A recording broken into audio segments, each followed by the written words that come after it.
The Dent Slayer, Matt Boyette. Thank you so much for being here. She's smooth, boy. She's smooth. I think learning PDR was the hardest thing that I learned. The only thing that comes close was when I was in the Marines, I took a course called Jump Master course. It's a course where you learn to be a jump master for static line jumping out of airplanes, which is like the standard, U.S. Army normal forces way of jumping out of a plane. Like, you don't really do free fall stuff unless you're in a special unit in the military. Yeah, you're just tethered to the plane, hooked to it. Yeah. Fall out the side. Yeah, and if you'll remember, my original trade was a parachute rigger. Mm-hmm. So when you're in the Marine Corps, at least, before you even go to your trade school, you go to airborne school to make sure that you can pass that before you can go to parachute rigger school, because you have to be able to be airborne qualified to pack the parachutes. So anyways,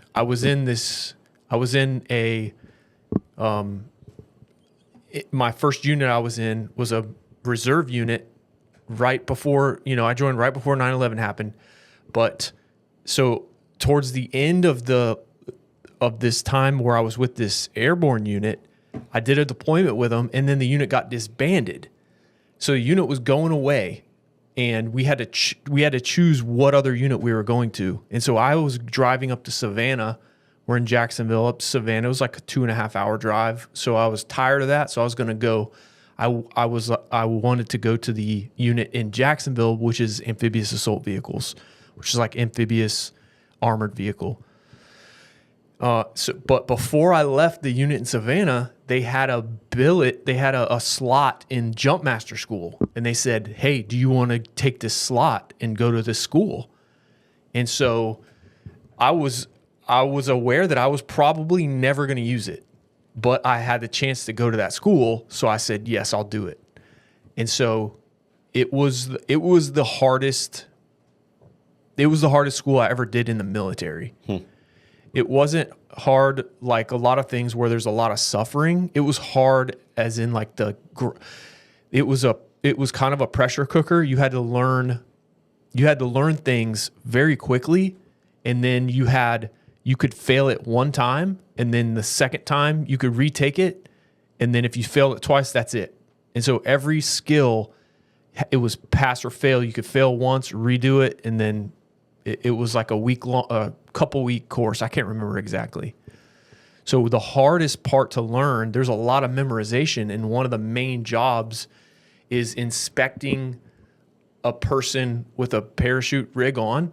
You inspect every part of what they're wearing, every part of the equipment, to make sure it's going to operate properly.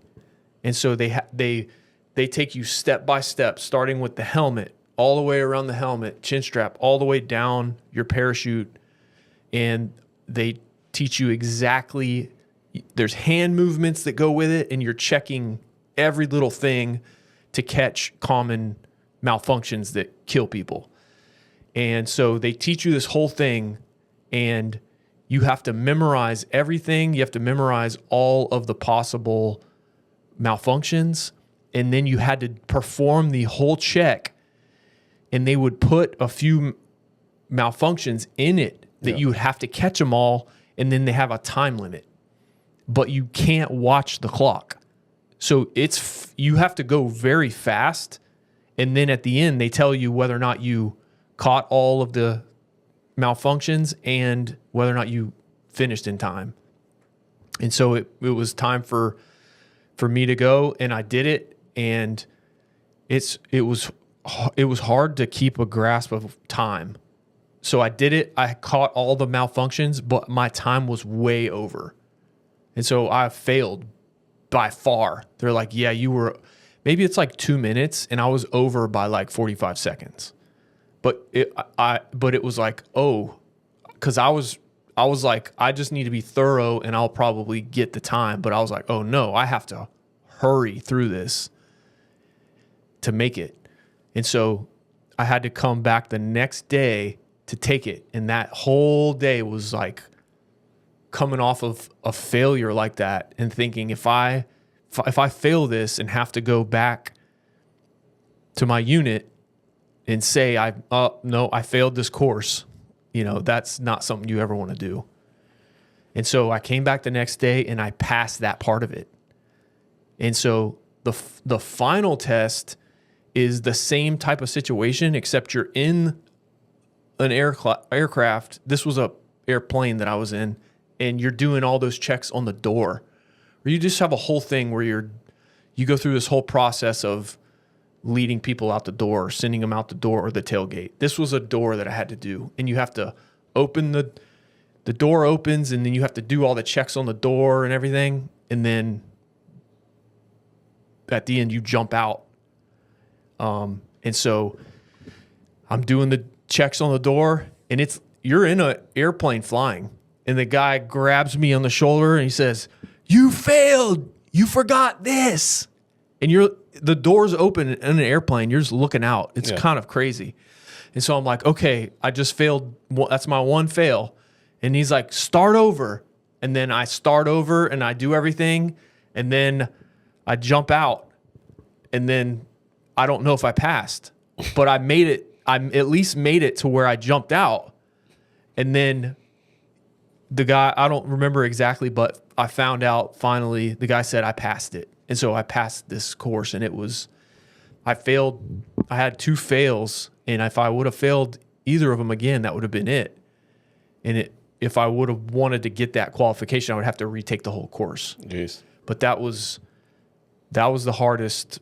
That was the hardest thing. It wasn't just a lot of things in the military are like you just suffer through it and most people pass it. Yeah. But that was like very short-term pressure, had to, pass or fail. And I had to try with everything I had to pass that. But yeah, that was the last time I ever jumped out of an airplane was that Really? time. Yes. So jump master qualified. And then I was just never in a unit like that again. Wow. This episode is sponsored by Black Plague PDR Tools. Black Plague dent and crease tabs are some of the most high-performing tabs on the planet. They are always part of our daily toolkit. They hook up and deliver superior results. Also, if you want to repair stretched oil can dents, check out the SB4 Shrinky Box. I have been using this thing for about a year now, and it is an essential part of my toolkit to help me fix stretched damage. It comes with everything you need in one box, and it's super easy to use. Get all things Black Plague PDR at deadrattabs.com, or better yet, come see Keith in his booth at Mobile Tech Expo this year in January in Orlando. Support innovation, support Black Plague PDR Tools. Still wrangling spreadsheets and scribbling estimates by hand? Say no more. Mobile Tech RX gives you everything in one slick app. Estimates, job tracking, QuickBooks integration, and more. It's built to help recon pros work smarter, ditch the admin grind, and get paid faster. Start your 5-day free trial at mobiletechrx.com. This episode is brought to you by PDR Expo, the premier event dedicated entirely to the paintless dent repair industry. Happening September 25th and 26th, 2026, at the Rio in Las Vegas. This is where techs, tool companies, and the industry leaders come together for 2 full days of education, networking, live competition, and hands-on access to the latest tools and innovations. Whether you are a seasoned pro or just getting started, PDR Expo is built to help you sharpen your skills and grow your business. Don't miss the dent trials, beginner competitions, and the chance to connect with the best in the trade. Learn more and grab your tickets at pdrexpo.com. Yeah, You never had an opportunity to jump again? not in the military, and I never wanted to do it like as a civilian. Why did you choose to do that in the military? That job? Yeah. Just because it sounded cool. When I went to the recruiter, that I Parachute rigger sounded cool. Yeah. You didn't knew it came with the other part, which is jump master. No, not everyone got that. You kind of had to work your way up in rank and kind of earn that. But yeah, when you join the reserves and you look at the radius of where you would realistically be willing to drive to once a month, you're limited on what jobs are available in that radius. And so with everything that they had, that thing sounded the coolest. Hey, you get to jump out of airplanes. So I was like, okay, that sounds cool. That's what I'll do. So. What year was that? That I joined? Your last jump. Last jump. Let's see. I went on the deployment. Okay, that was before I started PDR, which was 2005. So that was probably 2004, 2005. That was a long time ago. It seems like only a few years ago, but that's 20 years ago. 22 years ago? Yeah. Yep. But it seems like I would still be good at those things because they're drilled into your brain so hard. But this leads me to another thing that I wanted to talk about. But it was a similar thing with shooting guns, where it's been a long time since I was proficient with firearms, but I still kind of felt like, okay, I can still know how to point and shoot a weapon. But recently, me and you, I went shooting with you and just had a great time. But that was the first time I really learned something new in that whole world. What was the biggest eye opener going shooting with me, like that time? I think it was fun. It was enjoyable. And there are different things that I never paths I never went down as far as like proficiency goes, of timing yourself, how fast you can get your weapon on target and pull the trigger. All the little different things that you were showing me about, just the little drills that get you better at the craft of being good at shooting a pistol or a rifle. All those little things I thought was super fun. And like, you kind of see, okay, if I practice this, I can get better at it. And even in the time that we did it, you kind of showed me some stuff where I got faster at certain things. It's measurable. You can see it happening. Yeah. And it's not just, set up a target and shoot rounds into it. It's like, okay, I'm going to set this timer, go, and then you, as fast as you can, put rounds on target and then move to this one, run over here, shoot this however many times. Just practical things that are real world relatable. Yeah. But it was, I had a great time. And a couple days later, I saw our friend Jake Manning, who has been a police officer in this county for 20 years. And I was telling him about it. And he said, I was telling him, hey, you should come out with us. This was so fun. I did this with Matt. And he was like, yeah, I kind of know where he's coming from. I remember being like that when I was kind of at the end of being in the military, where I was just like, had enough of that. But I was like, dude, I said, when I was in the Marine Corps, basically they made everything miserable. Anything you did was miserable. Like they're famous for making stuff that, you would think is fun. Like it's always miserable. Yeah. And immediately when I said that, he just went off on his latest experience at the range, which was overly negative. Like the trainers, we're talking about at a police force, but the trainers were overly intense and overly domineering, and they just made a tense atmosphere where I don't feel like people learn that well, especially like when it comes to firearms. I feel like if you take it seriously, which I know that sometimes you have to make people take it seriously that aren't, but if you take it seriously, it's nerve-wracking and you're already kind of nervous. And I feel like when I'm nervous, if somebody ratchets up the intensity of it, everything goes haywire. Like I don't perform well initially in a situation like that.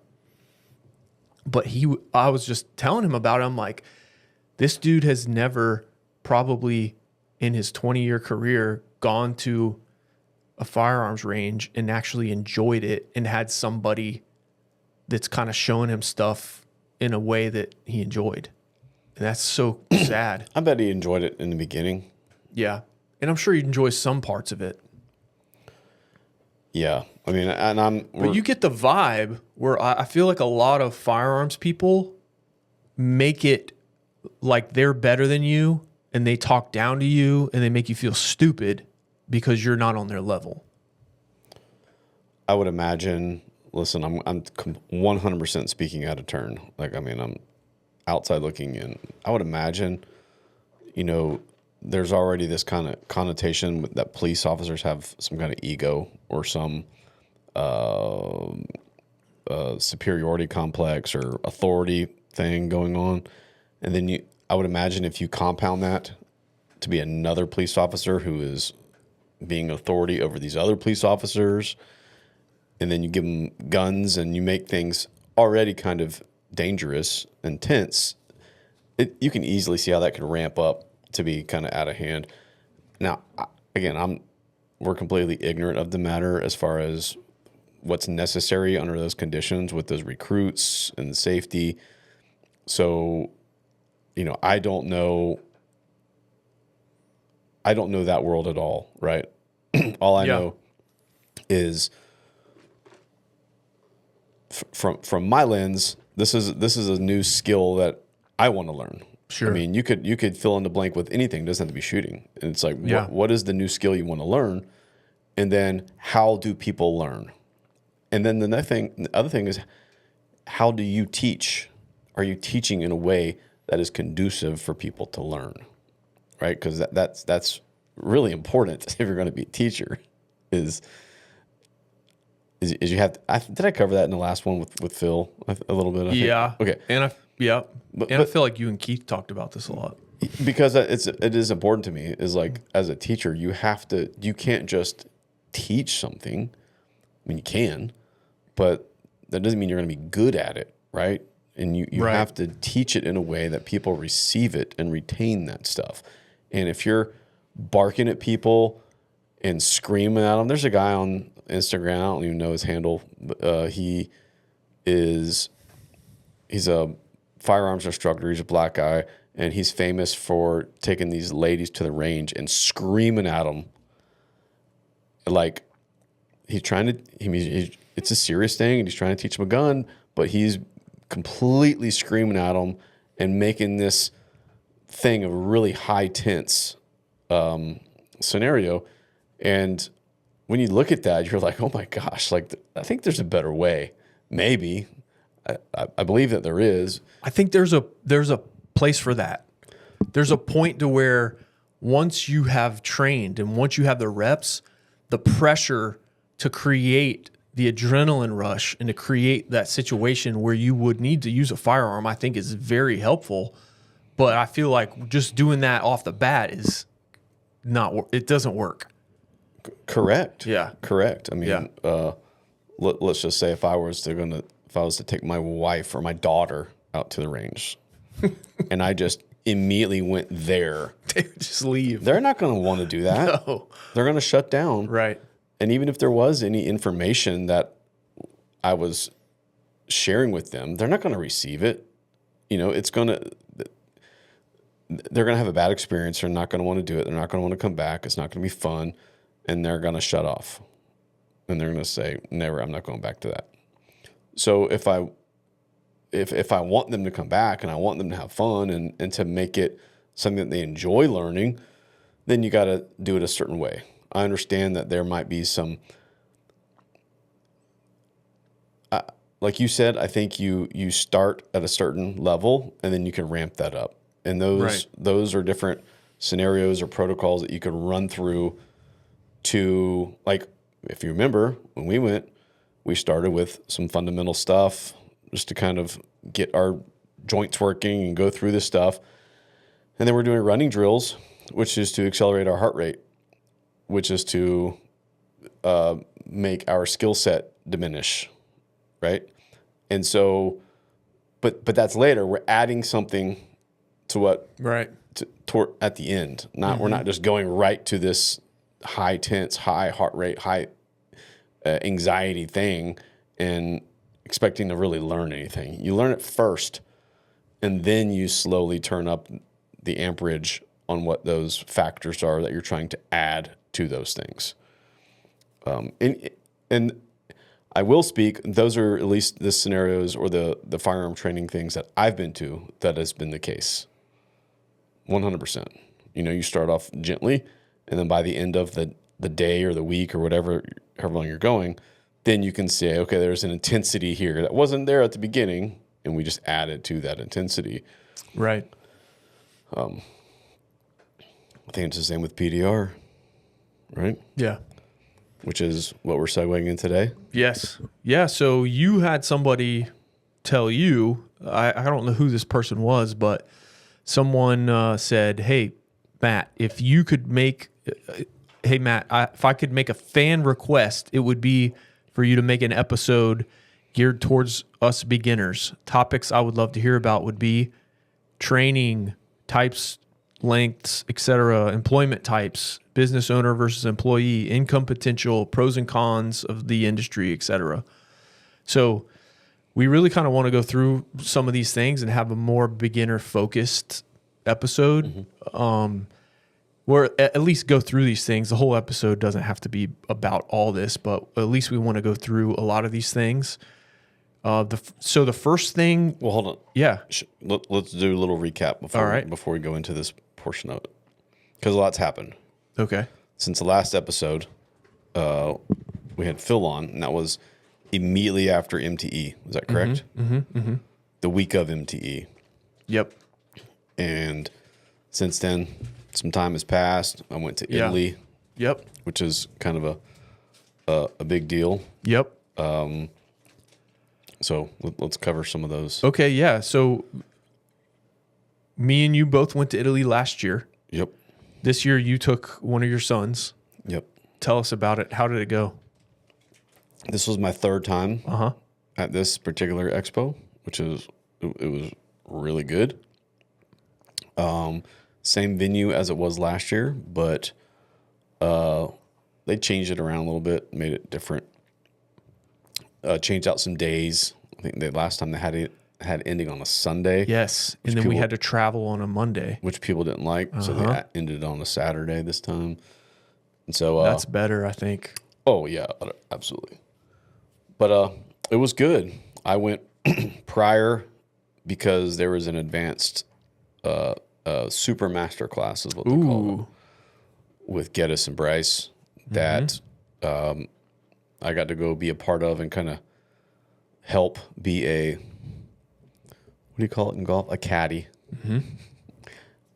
A type of caddy. Yep. If that makes sense for those guys. We also wanted to take our stand, which we had, the new Dent Slayer panel stand. We wanted to take that there and have it for them to use at the Super Master class. I believe there's around 30 guys also that were attended, just for the education part of it. And this was part of the DB Expo, like a pre. It was pre. But it was put on by Danilo. Kind of like how it would be the education days here, except it was 3 days of the Super Master class, and you had to obviously buy that ticket, in addition that spot. to the expo, right? Yeah, and they limited it to like 30. I don't know the exact, but So we went there. We got to take our stand. I had to help set the stand up and kind of show guys how to use the stand and how to fasten the panels to it and the what, why, how, all that stuff of the stand, which is really important to know some of those design features. So we did that, and it was good. We had a vehicle in there that Bryce hit really hard on the quarter panel and fixed, and then Geddes kicked the fender in, fixed that fender. So that was on a car. And then we transitioned to upstairs in a room where everything was on the stand. And we did some super stretched dents and learned Geddes technique for repairing super stretched dents. Bryce taught his too. So we learned basically like opposing, not opposing, that's not even right. Just different, varying viewpoints on how to fix damage. It was interesting. Observation was Bryce likes using new, it seems like, again, I'm not trying to define these guys, but just from my observation of the class, Bryce liked using the new technology we have out there, some of the new tools and some of the Kiko stuff, and he's using all the new fun stuff, which is why we make it, why we have it, because it works. Right. And then it was cool to see Geddes run through his process, and he was like looking back in time 20 years, meaning some of the stuff he was using was very archaic, very old, very hand built, like everything was hand built. And so I really appreciated that because that's the area I come from, which is you need something, you weld it, you build it, you make it, you cut it, you drill it out. And that is like, I've said it before, like PDR is just this constant state of problem solving. You're problem solving the whole time. And when you get into the tools, you're problem solving by building specific tools of little problems that you run into. If you're not a tool builder, you're just a tool purchaser, and you have no mechanical aptitude to build tools, which I'm not beating up on you if that is you. It's fine. But you're a receiver of those tools that we make and build. We hand you the tools essentially, and you tell you what it's used for, and you fix the dent with it, solve the problem with it. But we solve the problem for you by creating the tool and making it and giving it to you. And so like there's a whole nother layer when you get into like the tool making of it, because now you're making the tool to solve the problem with, and that comes a lot of innovation, a lot of ingenuity, a lot of resourcefulness comes out of that. And I really love that part of it. So there's like, I have this like deviation where I really, really appreciate and want, I love the stuff that has been made, the problems that have been solved, but I love that other part of it, which is there's not a solution to every problem I have. We as a tool industry, we try covering all those bases, but there's a lot of bases that we don't even know yet. There's bases that are not covered that we're trying in real time to figure out. And so I love being on that side of it, which is being in the trenches, solving the problem, and trying to figure it out real time. And so you got to see that with him, with some of his tools and creations and how he does things. He's a big, the Brazilians are really big. I don't know why this is. I want to say it comes from availability of tools. Maybe I'm Wrong. If I am wrong, please educate me on it. But the tapping up. Let's talk about this tapping up. Okay. Because as of right now, I'm going to be doing an education day in Vegas at the PDR Expo on the importance of tapping up and why we need to tap up and why I think you're not utilizing your full potential if you don't know how to use that skill of tapping up from the bottom. I think American PDR learned how to push with rods, and if you're an American who does PDR, in America, then you most likely learn that way. But then there's this whole other subculture, which is tapping up from the bottom side with various tools. And I saw it with the Koreans that I've spoke about. And then I see it with the Brazilians. And I don't know, I want to say that it comes down to tool availability. Maybe I'm being, inappropriate by saying that. I don't know. But I just think it comes from them just not having the tools available. And so they use what they got, which is a hammer and a stick, and they can just knock the dent up. That's my best guess. But either way. It's definitely not as available. What? Like tools. Yeah. They can get them, but I think it's just way more expensive. It's Correct. not as readily available. And maybe let's just say that's where it started. Sure. And then once you have guys develop that method, then they just continue to teach it. Even when tools do become available, they just continue to reproduce that repair method, which is, I think, is great. Anyhow, going into knocking up, I remember back in the early 2000s, I did enterprise rent-a-car, which I still do to this day. And you get these roofs that were walked on. So just large surface areas of metal that everything has to be touched. That's a lot of pushing. And I remember just getting really frustrated and seeing a roof that was walked on and being like, man, I don't want to. It's very inefficient to push all this. Very inefficient. And I started making some ways to start hammering up from the bottom, just getting stuff up. Because with enterprise, and I'll be square with you guys, is like you could get it. It was about shape. It wasn't about texture. When you're doing these large roofs that are walked on, those people are looking for the shadows flickering or the reflections cutting across. And it was really more about the shape. And you can get the orange peel looking pretty decent, then it would fly. And so I could do that pretty fast with a hammer or different things to hit up from the bottom side. So I remember doing that early on. I have a knockdown on my cart still that I made for that back then. And then you kind of lose that. Is it the hammerhead? It's the hammerhead. The head of the red and yellow hammer? Yeah, it's a Craftsman hammerhead that came off, and I wrapped some rope around it and tied it and made it. I remember seeing that thing when I first started. Yeah. And they all have to be a certain height because usually the headliner is in the car still. No one takes the headliner out of the car. They lower it, but that limits your range of motion to be able to do that. And so there's a few things that make it make sense or make it not make sense. But I remember having to learn that skill just to be faster, more efficient. And then you kind of start getting away from that a little bit and just leaning into the Americanized PDR with everything with rods and tools, which is, again, I'm not saying it's wrong. It's great. I love it.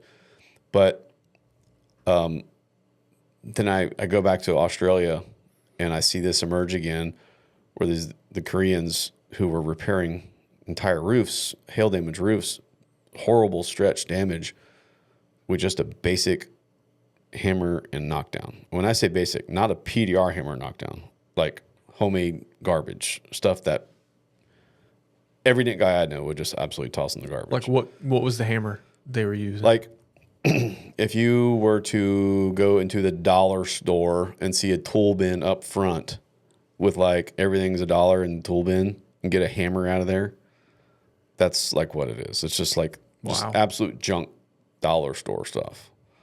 A knockdown is just like a nylon, like a white nylon punch that we would use. I forget different diameters and sharpnesses and radiuses, but they're very basic.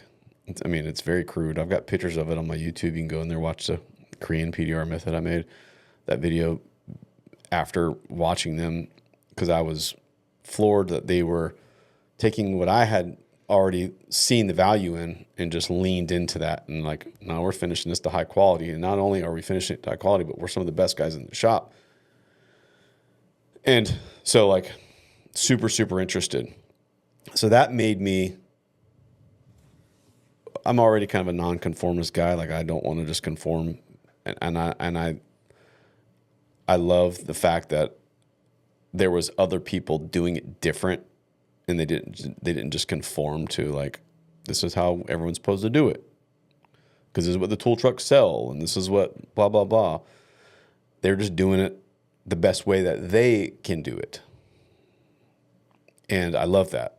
And they leaned into that, and so that kind of set me back, saying, you know what, screw that. I'm going to go back to tapping up more because it works. I already know that. I'm already a believer. I just kind of got away from that. And so seeing that with the Korean guys kind of revive that within me. And then having Salo work here in the shop, who was a Brazilian, who was taught how to do that from the beginning, and seeing the value of it and seeing there is a difference. I will say 100%. There's a different, there's something else different happening from when you tap a dent up from when you push a dent. The reaction is different. That's what I was looking for. The reaction is different. And I will say this, and I'm not trying to pick a side because it's all case specific. So I'm not, but I will say a dent happens usually like a hailstone from a smack. And when we're tapping up from the bottom, it's dealing with the damage in the same form that it was pushed in. So let's just say a hailstone falls and hits something with velocity fast and hits a panel. And then we go underneath here and push it with a rod very slow and smooth and controlled. It's different, right? I'm not saying it's better. I'm saying, but it's different coming out than how it came in. Whereas when you're knocking up, you're recreating more of that traumatic effect that caused the dent, and so it comes out a little bit different. So it's interesting to see that and to see it gives a little bit different finish. The knockdown gives a different finish than a pushing tool. In some cases, not every case, but you'll see it introduce itself in different parts of the car where you're like, oh, that's different. I like that. So, again, I lean into it more when I'm here, and I use it a lot. I would say I use it every case that I can use it. Maybe not for the entire 100% of the dent, but a part of the dent. If I can use it, I do use it. Yeah. Because it's a skill that I have that I've honed, and I understand the value of it. And so, talking with Kevin about me teaching a class at PDR Expo, he was kind of twisting my arm to do one, which is fun. And I'm like, man, what am I going to teach it on? I don't want to just be some gay thing that I'm teaching for no reason. Like, I want it to be really meaningful to me and valuable. And so I'm like, okay, this might make sense. How about I go into the importance of learning and utilizing the tap up technique from the bottom, and why you might be missing out by not utilizing this, right? Because it's another tool in your toolbox that you can use should you need to.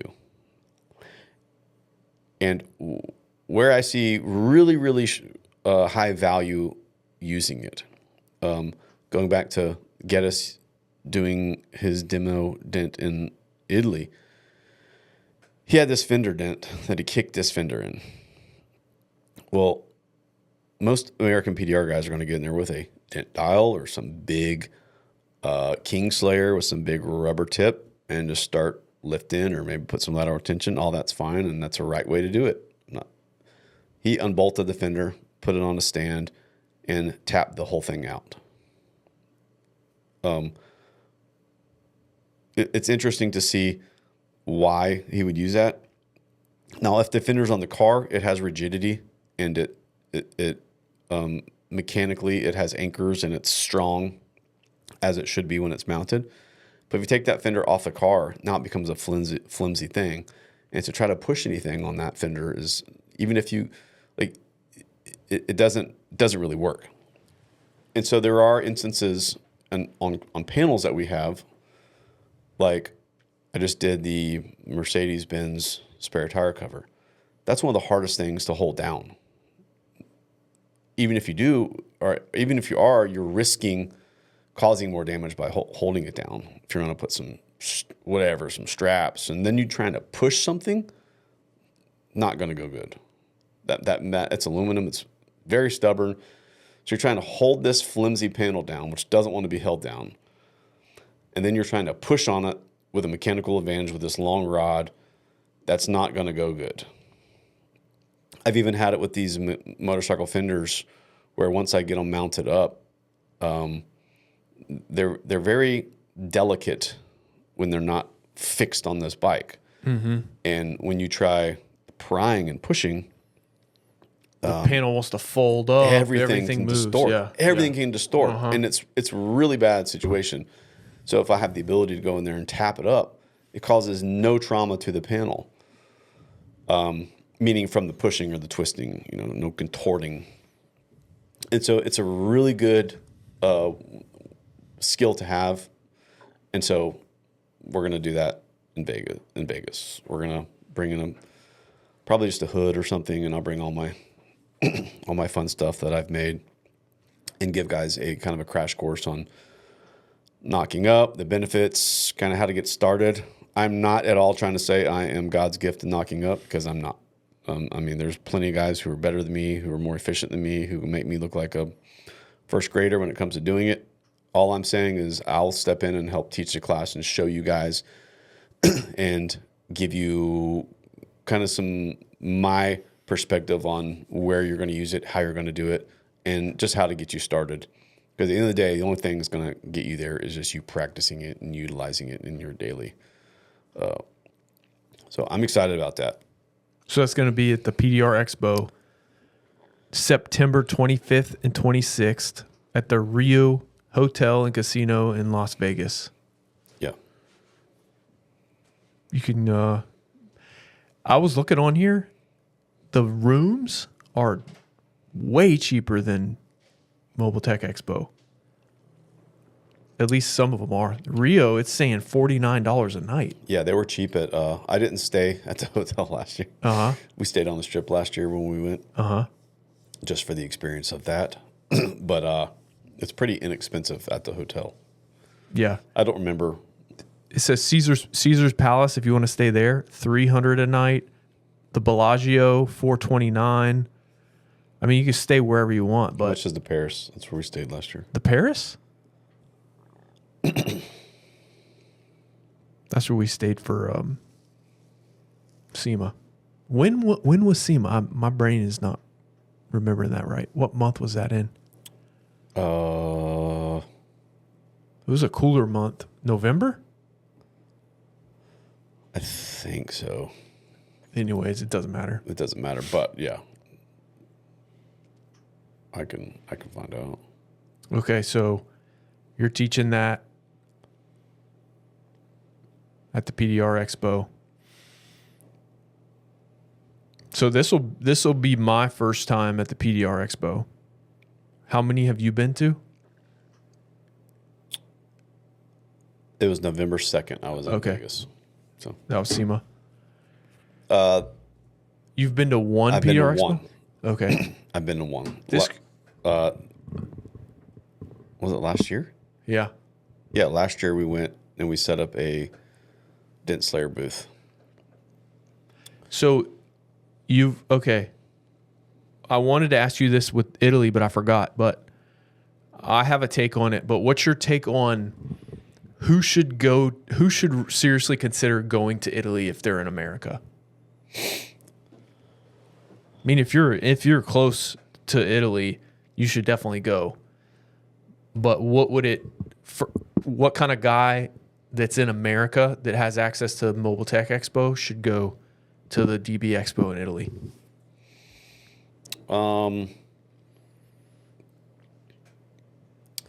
Well, I'll give an observation about, and this isn't about DB Expo specifically, but it's about, I think America or the U.S. wins on innovation and tools 10 days out of 10. When I go there, I'm not seeing necessarily anything new. Meaning I might see some new products, but that doesn't mean it's a new innovation. Yeah. New idea. Right? New idea. And I'm not beating up on any guys. Again, it's just an observation. So I feel like the U.S. hands down wins and pushes the innovation 100%. I feel like what I see over there, and I'm not even saying copies. There are some copies. There was a lot of copies of my slide hammer, and I'm not even trying to go there. I'm just saying I see a lot of the same stuff being produced. Copies or not, or maybe just versions of, let's just say, like a rod. Like Sure. I walked around because I didn't have a booth this year in Italy, and I was just there working with the Kiko booth with the stand, and I was there as a judge. So I had a lot of time to just buzz around that expo. And I'm looking for every little, I'm looking in drawers, I'm looking in cubbies, I'm looking for something that I'm going home with because I'm a tool guy. And so I'm like, man, there's just got to be something here I can't live without. And didn't see much. I was pretty unimpressed with the amount of, the lack of new things that I hadn't seen. Like, I feel like if you walk around MTE, you'll see more innovation. Yeah. But when I'm over there, I'm just like, seen that. Got one of those. And it was like, is there anything here I can't live without? I'm like, no, not really. So I did leave with a few things. But to answer your question, I wouldn't necessarily go there for the tools. I think the best tool companies that show up there are the American tool companies. To be fair, again, my opinion. So don't go there because you want to see some crazy new tool or some great tool. They're going to be here. The reason I would go is because it's a really good show. Traveling always gives you perspective. Like, I think traveling is if you can afford to travel, you should. If you can write it off as a business expense and get to network and see some cool things and meet some cool people and experience some good food and get to see a place you've never been, those are all the reasons you should go. So I went because I absolutely, I don't know what the word is. I'm honored to be a judge. They asked me to be a judge 2 years in a row, and I'm honored to do that. And so I want to do that just because I'm honored to do so. The second was because I wanted to go see Geddes and get to be part of that class. And so those were my selfish reasons that I went, was for judging and for seeing Geddes. Because they've tried to get him for like the PDR College Advanced Skills Seminar, but they haven't been able to get him because of something about visa. the visas. Something about the visas coming in the U.S. So that's an exclusive thing. You'd have to go to this other country to see him, to learn from him. Yeah. Yep. Yeah. I would say like you're saying, for the experience of it, for the write-off, make a trip out of it. If you have the money and you've been in this business for a while, and it's not about the seeing new stuff, but there are some different takes on different hammers and stuff. People put their spin on things. Sure. That's cool stuff, but don't get me wrong. There's cool stuff Yeah. there. I'm not Yeah, trying yeah, to. Hopefully, I'm not setting this wrongly. Like there was cool stuff there. It's just, nothing that was super unique to me. I mean, I did buy some things. I came home with some things. I probably spent a couple grand of stuff. So there was, that's a good amount. I mean, but it's not like you're going to go over there and get your doors blown off because you saw something that you've never seen here in the States. Like, that's not going to happen. Right. You've probably seen it if you're in the States. Probably similar to going to Italy and just going through a store there. Yeah. You see similar things, but a different twist on things. And they're like, oh, that's cool. And you might like it. America rules, man. That's right. I would say if you're entertaining going or not or whatever, and I would say find somewhere cool, like a destination, whether or not it's the Germany show or the Japan show or the Italy show. I mean, I'm not trying to pick a show. I'm just telling you which one I went to. Pick one in a cool area that you want to go see.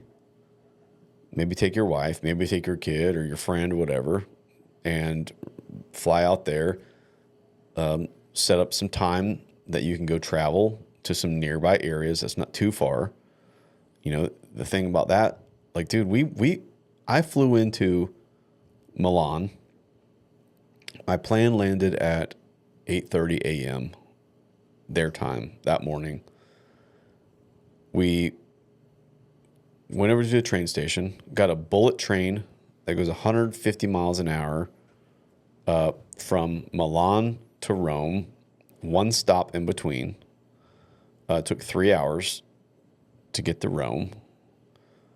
So let's just say, I forget what time the train left. I think we landed at Rome around 12:30 or 1. Walked around Rome until 7. Had to be back on the bullet train to come back to Milan at 7. Got back to Rome or to Milan around 10. Had to get another train, then I had to drive my rental car an hour from Milan to Lake Como, where our hotel was. So I had to get to bed till midnight or 1 o'clock.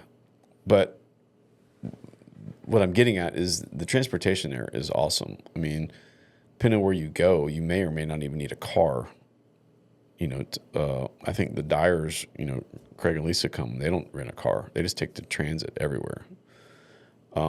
So they have America beat hands down as far as the ability to jump on anywhere. Like Australia's like that. Europe is like that, where they have that mass transit is pretty easy to maneuver and get around anywhere you want. You don't necessarily need to rent a car. So yeah, find a cool destination, fly out there, you and another person, and get to hang out and spend some time walking around, checking out a place you've never seen before. Maybe you'll never get the experience again. And then go see some familiar stuff, which is some PDR industry stuff, make it all a business expense or write-off, and expand your horizons a little bit. I mean, I think everyone should be going to MTE. Yeah. Bam. If you live in the U.S., even if you don't, because this is the best show in the world, I think all of those guys should be going over here. I don't see why more of them aren't. So if I'm kind of calling, pointing fingers here, there should be more foreigners coming to this show, because this is the world-leading show, and it's in Orlando, for crying out loud. Like, super simple. You don't got to crunch a lot of numbers to make that happen. Just go. But I think we should also kind of think about going to those if it makes sense. Yeah. Yeah. Make a trip out of it. Business write-off. And if you go to these shows, you probably develop some better relationships. There'll probably be Americans there that maybe you have hung out with a little bit, but you run into them there and you probably hang out with them a lot more. I feel like MTE, I don't hardly spend any time with anybody at MTE. It's so hard because it's so busy. But yeah, I feel like that's easier, like at a place like that, where you're getting to spend more time with people and hanging out and building relationships. And there are a lot of English-speaking people there, so don't feel like you're going to go there and it's going to be like you don't know what's going on. I mean, there's a lot of UK guys there. It's amazing. I actually feel humbled when I go there because, like, some of my friends over there speak 3-4 languages, and I'm like, here I am. Spoiled American. I speak Pig Latin and English. You know, like, we're definitely spoiled. Yep. I mean, some of these guys know 3 languages pretty fluently, and but what I'm getting at is it is very familiar. You can go there and get by and communicate pretty easily.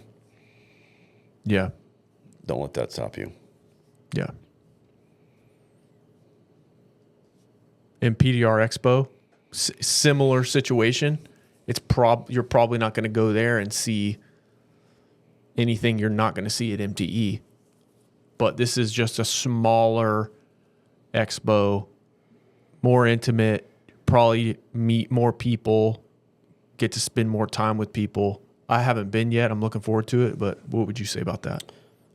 So I do have a little bit of a bone to pick with that, which is, to my knowledge, the PDR Expo was started for the West Coast techs to kind of feel like they've got a little bit more availability or access to this thing.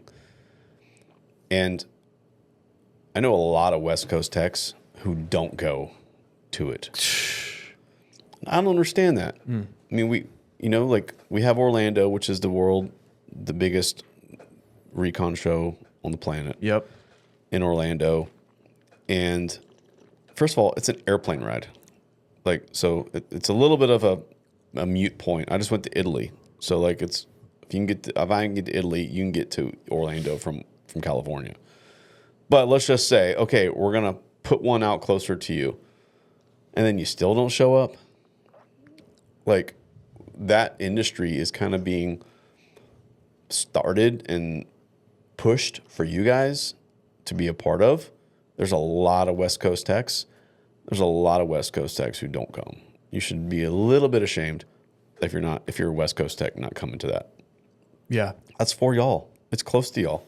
It's a drive. All the dudes in California. Not in every case, but be going. But it's, even if it's not a drive, it's a short plane ride to Vegas. And That's it's a write-off. Same about Vegas as Orlando. Every airport flies straight to Vegas. Every airport flies straight to Orlando. Yeah. Yeah. You really don't have a reason to not go if you're a West Coast guy. Yeah. Meaning you should be going. Like, I mean, unless there's some conflict with time or family, like, schedule the time off for your job. It's a business expense.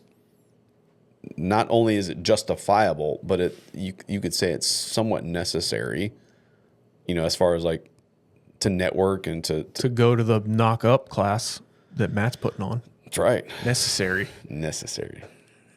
But you should go. I Yeah. mean, it's kind of I think you're a loser if you don't go. Come on, West Coast. Where y'all at? Yeah. Okay. Anything else you want to talk about before we get into this beginner stuff? No. How long we been going, Marcio? About an hour? Okay. You start a timer? I did, I'm usually stopped. Oh no, 54 minutes. So first thing I wanted to go through was, this is not an exhaustive list, but I do want to put together an exhaustive list and just put it on the Dent Slayer website so that people have that as a resource. But if you're thinking about getting into PDR and you're listening to this podcast, we're just going to go through a few of the options for training, for beginner training. There was a couple people that posted on commented on my post, and their trainings weren't necessarily beginner focused. I think there was a little mix up there, but these are some people who commented on my post on Facebook, and then a couple that I know of that didn't comment. So if you didn't, I'm already thinking of more in my brain that I don't have the numbers on. So the first one was Gateway PDR training with Mike Seawald. Yep. So his is 6 weeks, $14,400. And I would say I I ask people to say kind of what is something different about your training, so that people can remember something about yours. And I feel like his is 6 weeks. He doesn't have like a 1 day option, 1 week option. His training is a 6 week course. So seems like it's a very thorough course that you're going to. And correct me if I'm wrong, he was a Dent Wizard trainer for a long time. He was, yeah. Yeah. So I will be willing to bet his training is based on Dent Wizard training if he did that. I don't know. Or I'm Dent just Wizard guessing. training is based on his training. Wow. That's a brain buster right Flip-flop there. that. Flippity floppity. Okay, so there's first option. I mean, seriously though, to learn a trade for $14,000 is not asking much. A trade like ours, where you can make a lot of money, $14,000. Plus, I would say you have to spend some money on lodging. Mm-hmm. But how much does it cost to go to college? How much does it cost to? I know one of Judah's friends went to Porsche mechanic school, I think down in Central Florida somewhere. And I want to say it was like $50,000. Money well spent. You know, he's working at a Porsche dealer now. But people are paying good money to go to trade schools to learn a skill. So that is on our list. That's one of the most expensive training packages. But if you think about it in the grand scheme of things, It's the longest one too. Yeah. Right. Besides Dent Wizard, Yeah. which we would talk about, but which it's the same length. But bro, I mean, in the grand scheme of things, you're talking about trades. What other trade can you learn for that amount of money? And that's a thorough school. Yeah. Any of these schools, I mean, to make what we know you can make, it's just pocket change. Yeah. This episode is brought to you by Mobile Tech RX, the #1 app built for auto recon pros. Whether you're chasing hail, fixing wheels, or repairing dents, Mobile Tech RX handles the full workflow from estimate to payment with zero fluff. With tools like X-ray, access photos, hail matrices, and tech pay tracking, you'll save time, make more, and look damn good doing it. Start your 5-day free trial at mobiletechrx.com. This episode is brought to you by PDR Expo, the premier event dedicated entirely to the paintless dent repair industry, happening September 25th and 26th, 2026 at the Rio in Las Vegas. This is where techs, tool companies, and industry leaders come together for 2 full days of education, networking, live competitions, and hands-on access to the latest tools and innovations. Whether you're a seasoned pro or just getting started, PDR Expo is built to help you sharpen your skills and grow your business. Black Plague PDR Tools. We only partner with sponsors that we believe in and products that we use. Black Plague PDR. Since Keith started making tabs years ago, we've been fans. Black Plague dent and crease tabs are part of our daily kit. They hook up, pull hard, and last a really long time. Find them at deadrattabs.com. And even better, come see Keith at MTE this year and check out some of his new products coming out, including the super straight tabs and his micro tip set. So next one, Dent Repair Now. So this is Gene Fetty. His beginner training, the thing that makes it different is that he starts with glue pulling. And so he has online classes. So that course is all online. He says, my training's different because unlike most traditional trainers, we start with glue pulling. I look at PDR as 2 major parts, above the panel and below the panel. When you try to learn both sides at the same time, you're putting your brain into overload. By learning to work on the top side of the panel, seeing the lows and highs, finding the nuances in reflection, beginning to knock down precisely, and most importantly, actually fixing dents on day one. So that's that makes his pretty unique. I don't know anyone else that starts like that, starts with glue pulling. Yeah.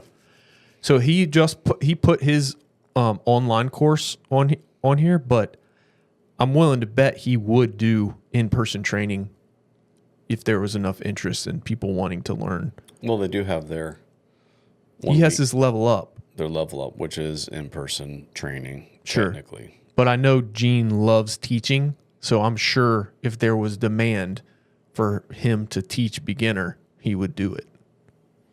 I'm putting that on him, but I'm pretty confident in that.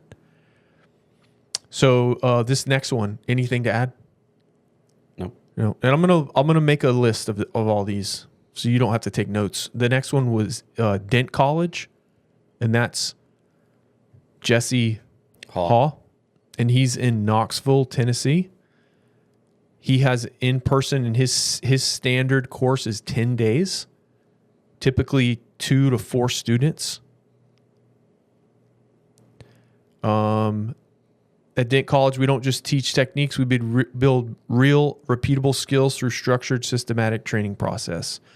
One thing that is might be unique to him, but he says that afterwards, after you're done with training, you can come back and train at no additional cost if you want a refresher, I'm guessing. His is $6,000, and that comes with a set of BLEM or PDR Finesse tools valued at $1,000, and he offers financing.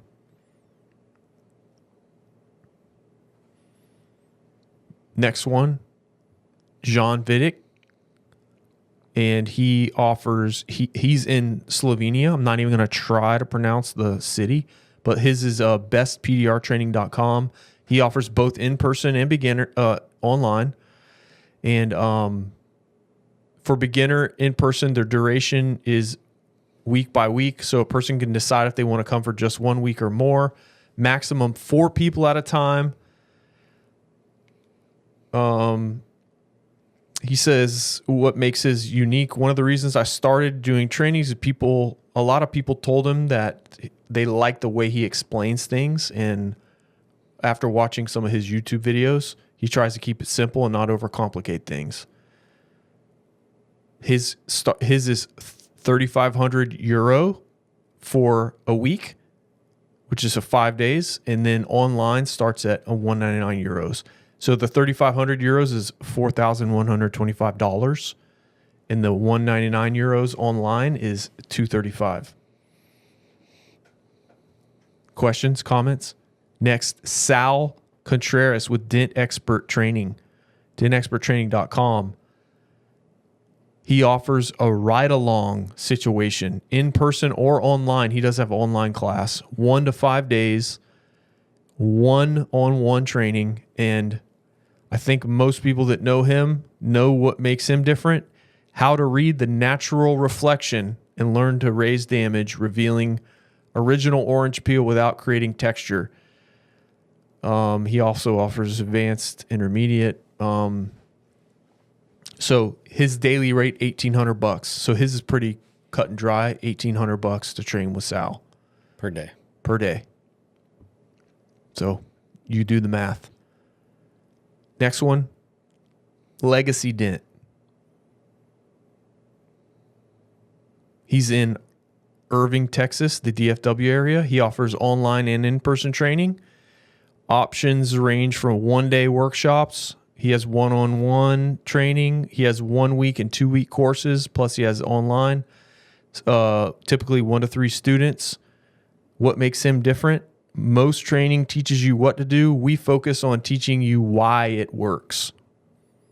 And I'm cutting down a lot of what these guys are saying just to move things along. His pricing depends on, what you get, starting at $2,000 up to $49,999. So I guess that would be if you choose an extended situation there. Okay. 2 more that I don't have the pricing, but we gotta say Dent Trainer, Mike Toledo. He offers beginner training and online, and Real World PDR with Jim Mitchell. He offers in person and online. And I'll make a list of all this. And then Matt, you offer Elevation too. Elevation. Okay. He didn't comment either, but he's pretty. He offers in person and online. Yeah. Dent Slayer, what do you got? We offer in person, online, Yep. and advanced. Okay. So from my perspective, our online training is pretty intense. It's pretty thorough. Yes. And I feel like it's well edited, if I don't say so myself. Well, I don't know. There's some things I didn't like about it. But from your perspective, talking about in-person training, what makes you unique, Matt? Yeah, so I just actually went over this yesterday with a gentleman at the same conversation. Okay. I'm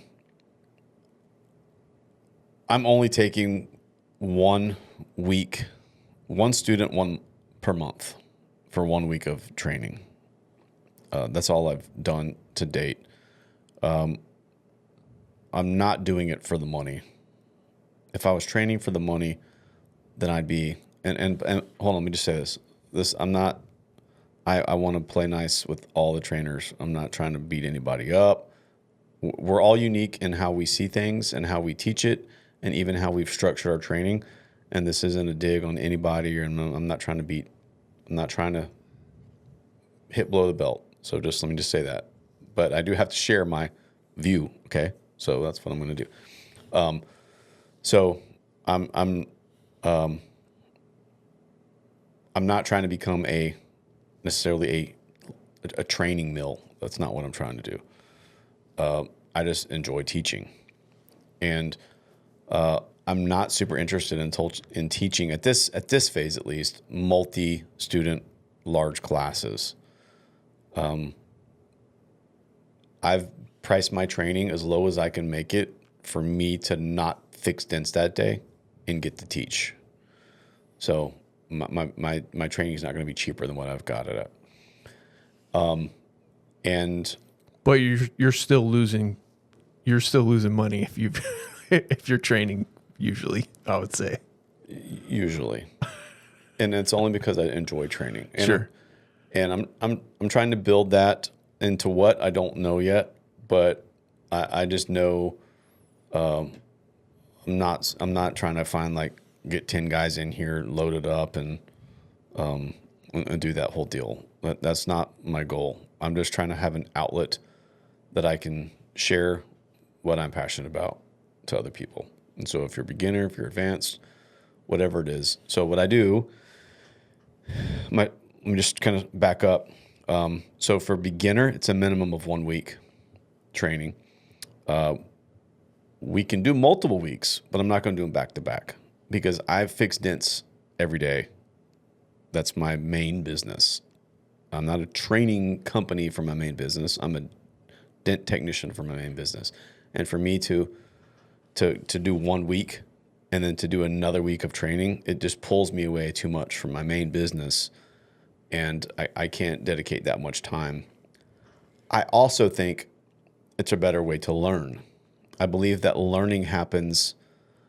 teaching happens while you're here. Learning happens the most movements of learning happens when you go home and when you're putting in those reps on your own.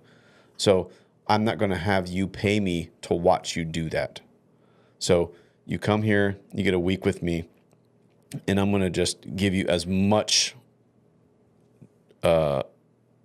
saturate that time as much as we can while you're here. And then you're going to go home, you're going to have to practice that. Then I would say if you want another week, then schedule that week the next month and come back that following month, or in 6 months once you've practiced that out for a while. Because the things we're going to teach in 1 week, in week 1, you're not necessarily going to be ready for week 2, right? You need to practice that. You need to drill that. And so that's why I like kind of pushing it back further out. Not that we're saying that 1 week is enough. It's not at all. I mean, 1 week is not enough to learn PDR. No one's saying that. No one's selling that. No one's pushing that. It is introducing you to this thing. And then the learning happens later on your own, independently, hopefully with all the put on the right path and taught the right techniques and given the right directions with things so that your learning can progress that much faster. But you're not going to come here for a week of training with me and go home and start making money. That's just unrealistic unless you're some savant. That's not what we're saying. So for the beginner, it's 1 week minimum. For advanced, I do 2 days minimum. So advanced would be someone who wants to fly in from another state just to level up their game. 1 week doesn't really, 1 day doesn't make sense for anybody. 2 days is really what you need for us to do anything of real value. And we've had some good success with that. Some guys, they just need that next gear. They're not trying to fix a car that's been hit by a tractor. They just want to hit that next gear from maybe they learned some stuff online. Maybe they watched all Jim Mitchell stuff and they're doing great, but they need this next gear. And so they want some one-on-one coaching. And so maybe, or maybe you, I don't know, maybe you're, heck, I mean, the last guy I had in here was a 20-year technician, Marc. And he came here for a week of advanced training.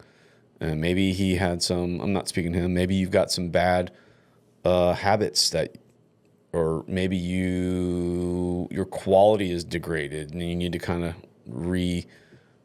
calibrate yourself. There could be lots of reasons why, but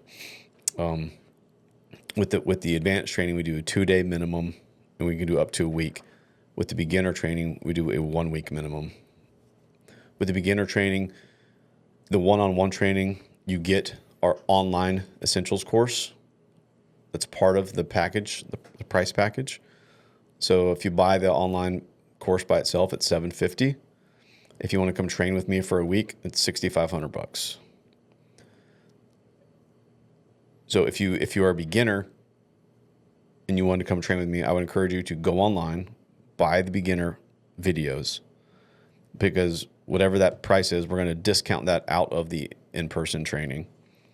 And then you can go ahead and start watching those videos now. You can go ahead and start learning the fundamentals, start learning the jargon, start going through, because everything I teach on the videos, we're going to teach in person, but we're just going to reinforce. It's not going to be different. It's going to be just the same, just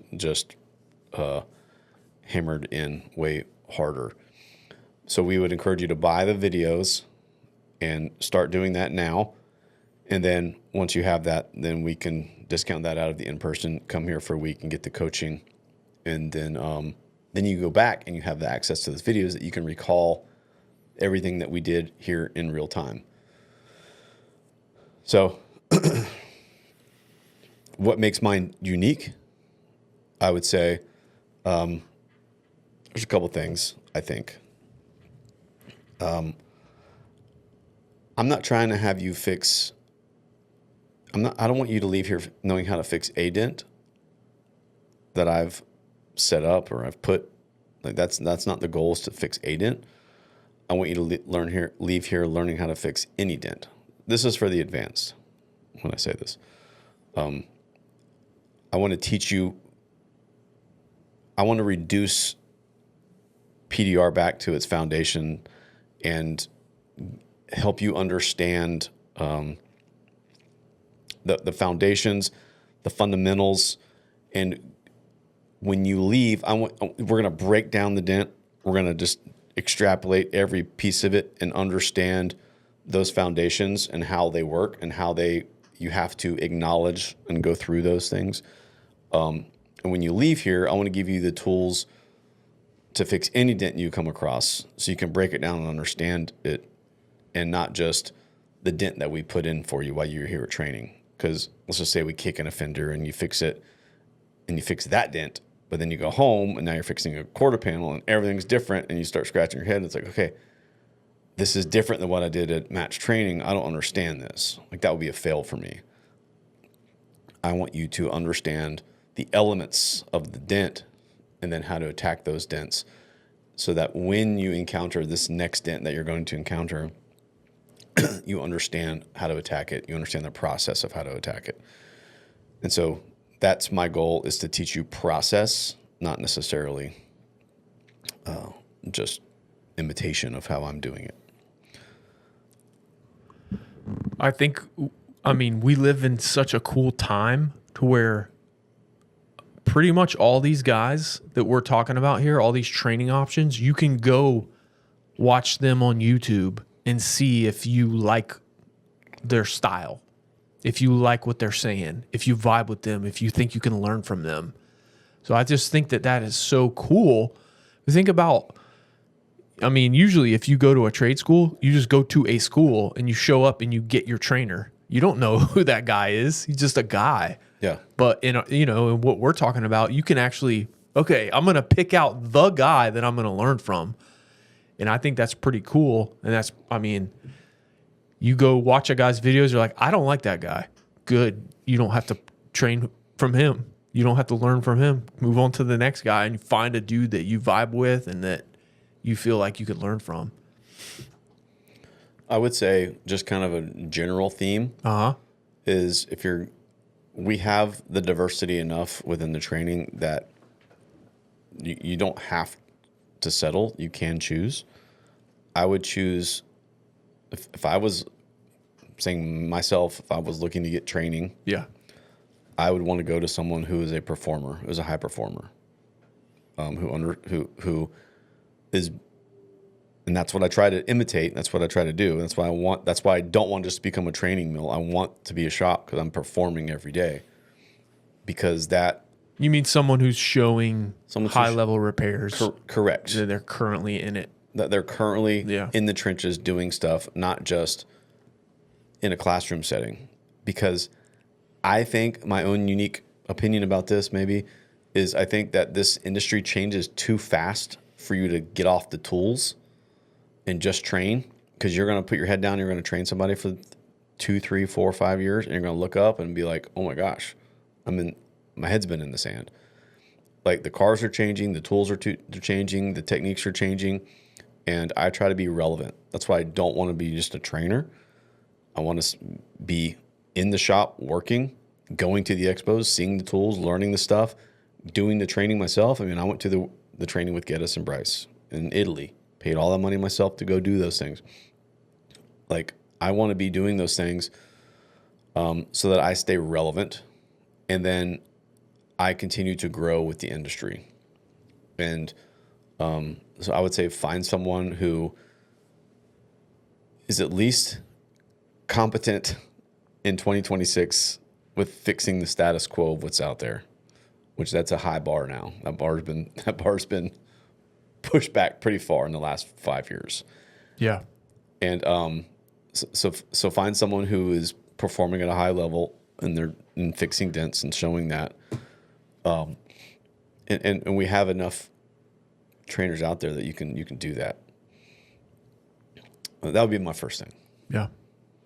So one more that's on my list, 2 more that are on my list, but one more trainer you can pay for is Tom Price. And he is at PDRlegends.com. By the way, his online, he has his old DVD online set on DentSlayer.com that you can purchase, his online training. But he offers in-person training periodically, not constantly, in at the Anson headquarters in Dallas-Fort Worth in Texas. He says he offers in-person training and you're sent home with videos. 10-day class, 2 to 4 students, and he is a long-term. He's been training guys since a long time. He learned from Lido, the Dent Wizard, and his cost $9,500, and that's for training only. That doesn't include any tools. So a couple more ways to learn. Those are paid training. There's a lot of guys who learn themselves. Nobody helps them. I don't know how they do it. They just figure it out themselves.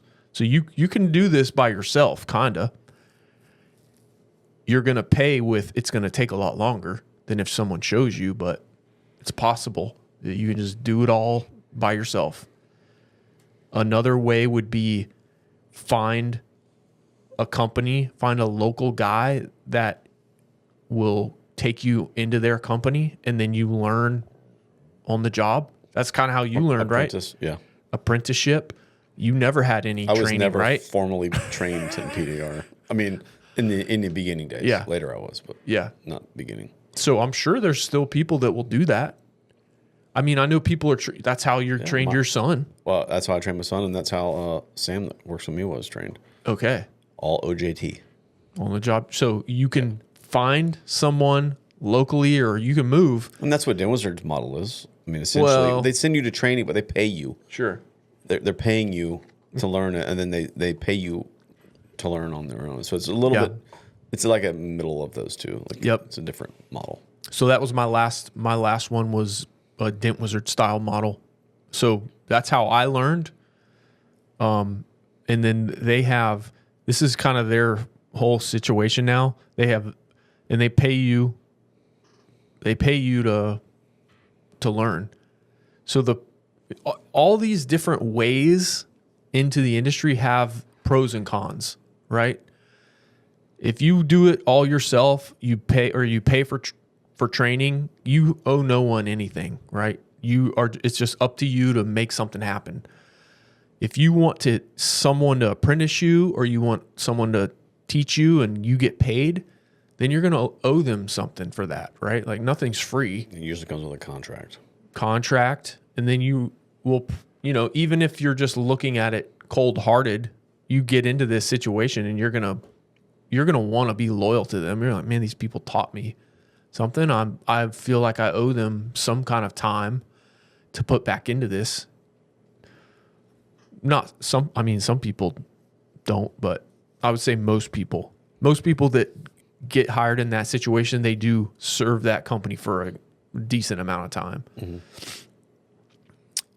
So there'd be less risk of failing, more, I would say more chances of succeeding, but then your top end of what you're going to make is going to be capped working for somebody else like that.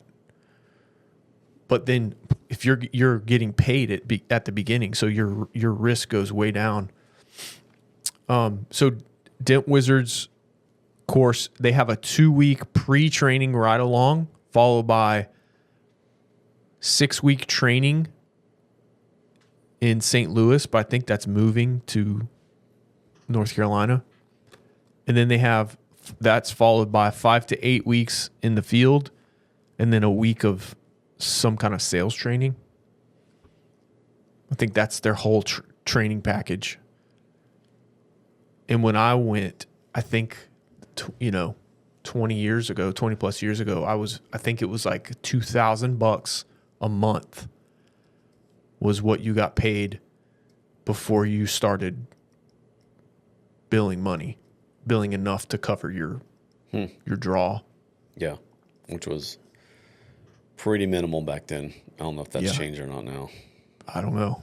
I'm sure it's probably more now.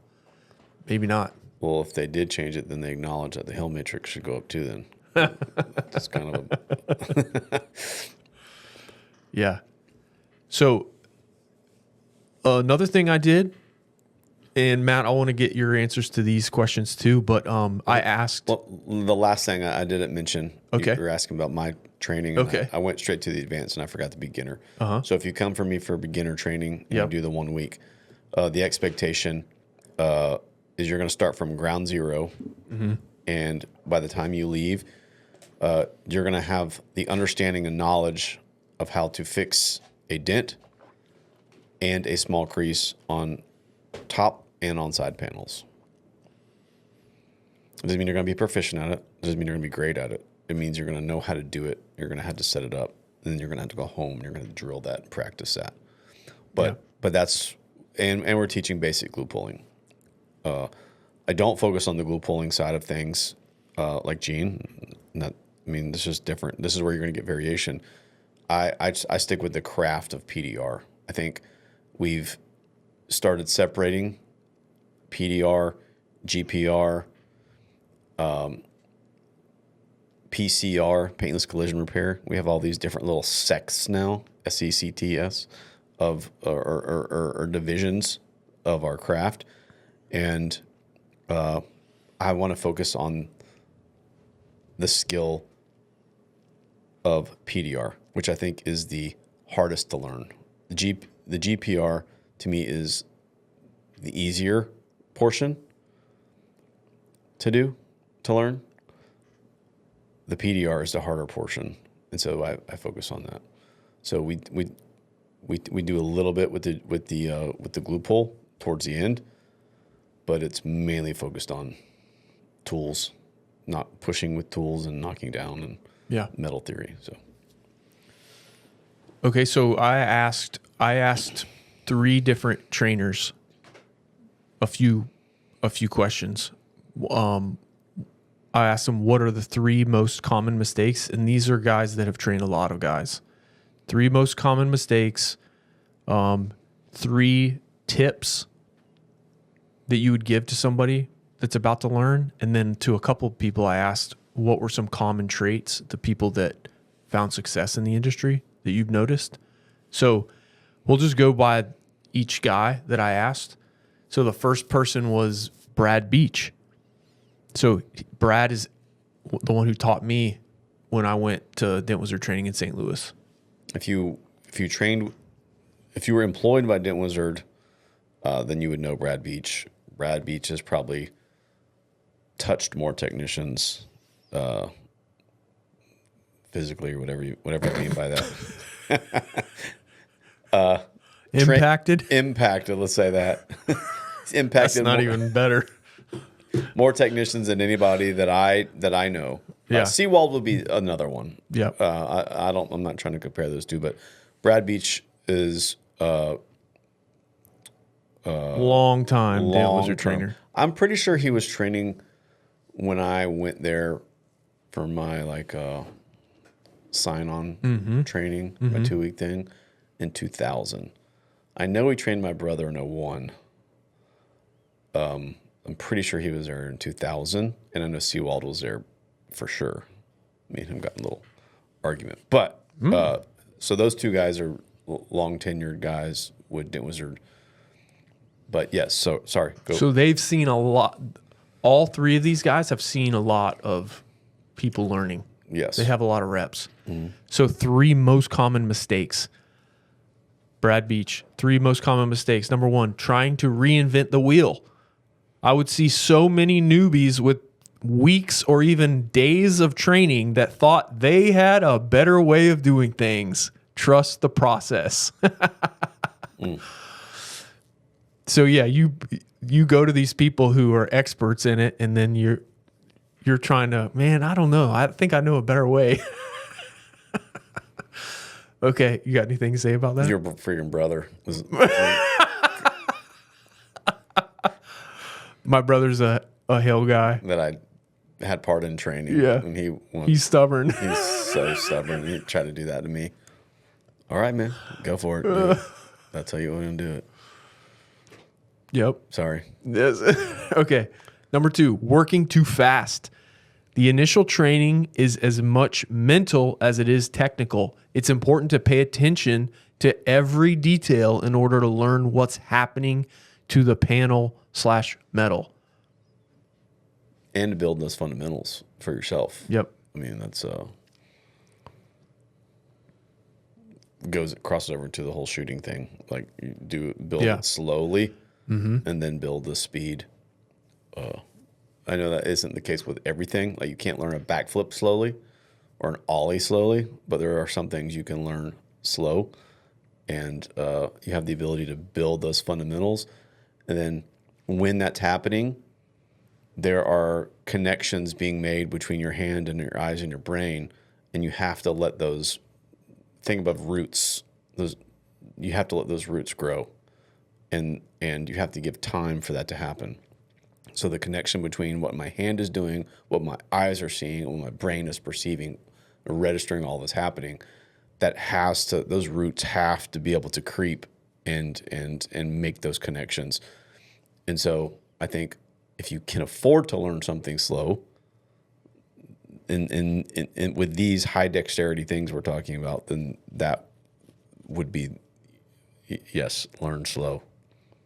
Build the reps slowly, build those connections that become habit or second nature. Yeah. Number 3, common mistakes, losing sight of the basics. When you struggle, and you will, don't forget the fundamentals. Sometimes the simplest things can get you to the next level or over a hump. Stop and start from the beginning. Fundamentals. It's interesting. I'm not training jiu-jitsu now, but I did for a while, and I haven't in 2 years. So I'm not trying to be that guy. But Are you still paying for your membership? no, paying for my sons. Do they go? Yeah. Okay, Yeah, good. they're back. But what I'm getting at is, just from my perception of the jiu-jitsu timeline, at least my timeline, is like when I started, it was fundamentals. And then Instagram is really good at like dangling all the cool stuff, whatever it is. Not necessarily jiu-jitsu, but whatever. They want to dangle all the new trendy stuff. And so then I started learning fundamentals, and then you quickly migrate into all the cool stuff that Instagram wants to teach you, which is great. I mean, in some cases, but in some cases, not if it robs from the fundamentals. And so lately, what I've been seeing on Instagram with jiu-jitsu trends is people are dominating and winning by going back, by using fundamental stuff like arm bars, triangles, chokes. They're not doing the fancy berimbolo, Super advanced things. super crazy stuff. They're beating people with the fundamentals. And so it's like, it's not forgetting those fundamentals, right? Like those things are 100% essential to your success. And whatever you're doing is the foundations or the fundamentals or the essentials. Like those things are what the other cool, fun stuff things are built upon. So you got to get those right. Yeah. Okay, so here's some tips if you're thinking about starting PDR. Number 1, this is still from Brad. Quality training is key. Do your homework. Enough said. Number 2, prepare yourself to make a commitment to the skill. If you want to be good, it takes focus and time. You can't learn from watching YouTube videos. It's not something you can learn to do just so you can fix your own car. You're not going to be good at it. That's so good. People still call me wanting to know, hey, can I tell me what tools to get? I have some dents in my car I need to fix. And I don't think he means you can't learn from YouTube videos, because meaning you can learn. There's lots that you can learn, but I think what he's talking about is you're not just going to be able to watch a video. Right. Like, how do I fix this broken pipe in my house? You could learn that and go do it. Right. You're not going to be able to learn the skill of PDR by watching a video and say, oh, okay, let me go out in the garage and do what I just watched. Right. Like, Yep. No. Yeah, you got to do it. You got to put the reps in. You got to put the reps in. Okay, last one. Try to find a support system. Not so much mentally, but technically. Somewhere to go when you have questions. It's a forever learning process. 100% it's a forever learning process. Yep. I think that's where most technicians, that's my little soapbox for the moment, is most technicians just kind of think that they learned past tense and now they're there, and they get out of the learning phase. And I'll beat those guys every time, because those guys are doomed from the outset, from their mindset, which is learned past tense. I learned how to do this. No, you should be continually learning, right? And I will say, I mean, if I can't speak on a lot of skills, but I can speak on PDR. This is my 29th year, and it is a evolving craft, and you have to evolve with it or you will be irrelevant. And you should be continually learning. 100%. Common traits to success. That's what Brad says. I asked him, what are some common traits to people that had success over the long term in PDR? He said, this is a difficult question to answer, and I've been asked this for many years. Common characteristics such as thinking on your feet and being creative, highly skilled hand-eye coordination, and advanced fine motor skills are all important, as well as a touch of OCD. LOL. He wrote LOL. I witnessed so many walks of life from varying backgrounds, age, build, work experience, etc. And I thought at one time I had it narrowed down, but then proved myself wrong. At the end of the day, you either get it or you don't. It's good. Yeah. One word of advice. This sounds cliche, but take advice with a grain of salt. There are many people that think and believe that they are skilled and knowledgeable. Everyone is an expert in this business, and they all want to let everyone know. If you hear it once, tread lightly. If you hear it repeatedly, then you better listen up. That's pretty good. Yeah. That's good. Okay, that's all that Brad had to say. So the next person I asked these questions to, and I didn't ask them all the exact same questions, but I did ask top 3 mistakes and then top 3 tips. This next one is Marc Himmelwright. So he's a current Dent Wizard trainer, and he came out of Jacksonville. So I worked with him. You didn't work with him. You were gone by the time. I knew his dad. Yeah. His dad still works for part of Dent Wizard. I don't know if it's, what is it called? I don't know. The Ding Shield, whatever that is. Yeah. Anyways, he's a current trainer for several years now, over 2 years, I think. But top 3 mistakes I see in training are, number 1, pushing way too fast and being stabby with your pushes. Number 2, not moving the board enough. And I feel like I tell people that. Move your board more. Number 3, not asking enough questions and just sitting in the suck for way too long. That's a good one. Yeah, if you're struggling, ask questions, speak up. Bonus, watching dudes on YouTube and thinking they know exactly what to do. There it is. You can't learn from just watching a video. All right, top 3 pieces of advice from Marc, current trainer at Dent Wizard. Number 1, don't come into this thinking if you do X and Y, that will equal Z.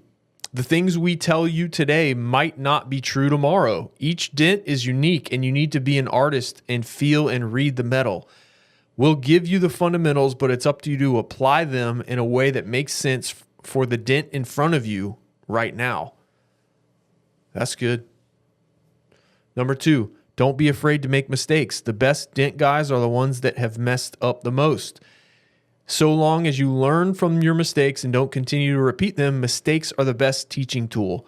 Some guys come in terrified of making a single mistake, and because of that, they actually end up making the most and worst mistakes. Your comments, I know you say the same thing. What? You say if you don't push too hard and find where, that made a high spot, you have to learn your limits. So you have to make mistakes. You have to learn the limits of how hard to push, how hard to knock down, to know what it takes, basically. 100%. Yeah, you've got to. Well, you got to think when we're learning, they're not necessarily mistakes. Those are intentional. Like part of my training is like make high spot. Well, if I tell you to make a high spot, that's not a mistake. Yeah, you're doing those are intentional instructional tools, so you understand what this tool does, what this looks like. Right? You're teaching your eyes. You're teaching your eyes this basic thing I say it's like this, like learning PDR is like learning how to read an X-ray, right? Like your eyes have to adjust to being able to see what it is. The average person walking up and looking into my light won't necessarily see what I need them to see. They have to train their eyes to see these things. And so in the early stages, we needed to be bold and big and kind of legible, right?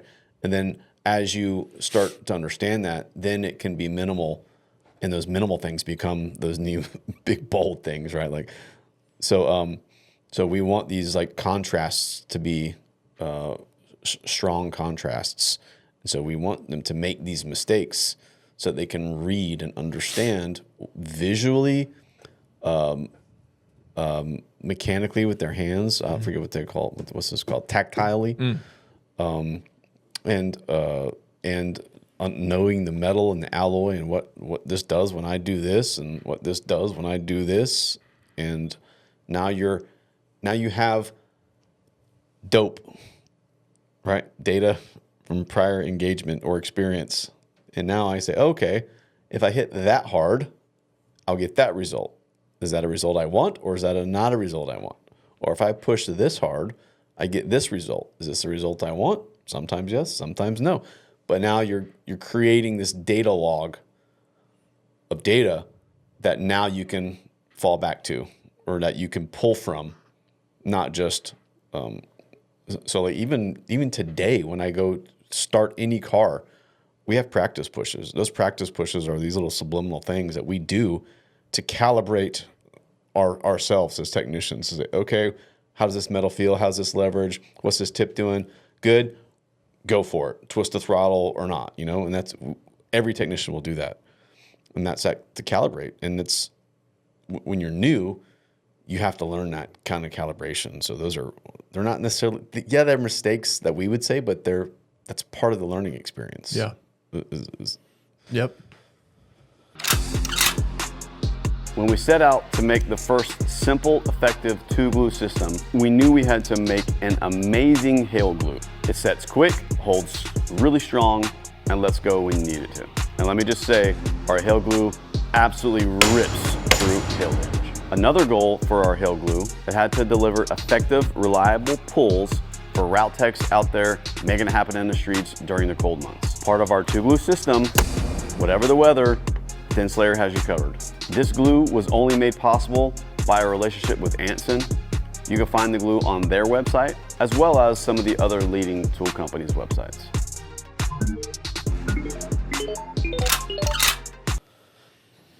Number 3 from Mark. Not everyone is built for this business, and that's okay. Taking the time to really self-evaluate and think about if this mental and physical grind is for you is completely valid and encouraged. Not everyone can do this day in and day out. The money is good, but only if you're willing to hustle and put in some real dedication and work that'll give you the opportunities to make that money. Relationships and the sales skills aspect of this is just as, if not more important than the actual physical skill side. We're blue collar workers with a white collar flair. That's good. Yeah. I mean, dude, that's so true.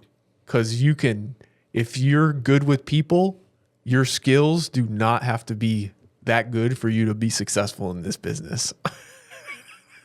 Well, because a high part of it is sales. Yes. I mean, to be fair. Yeah.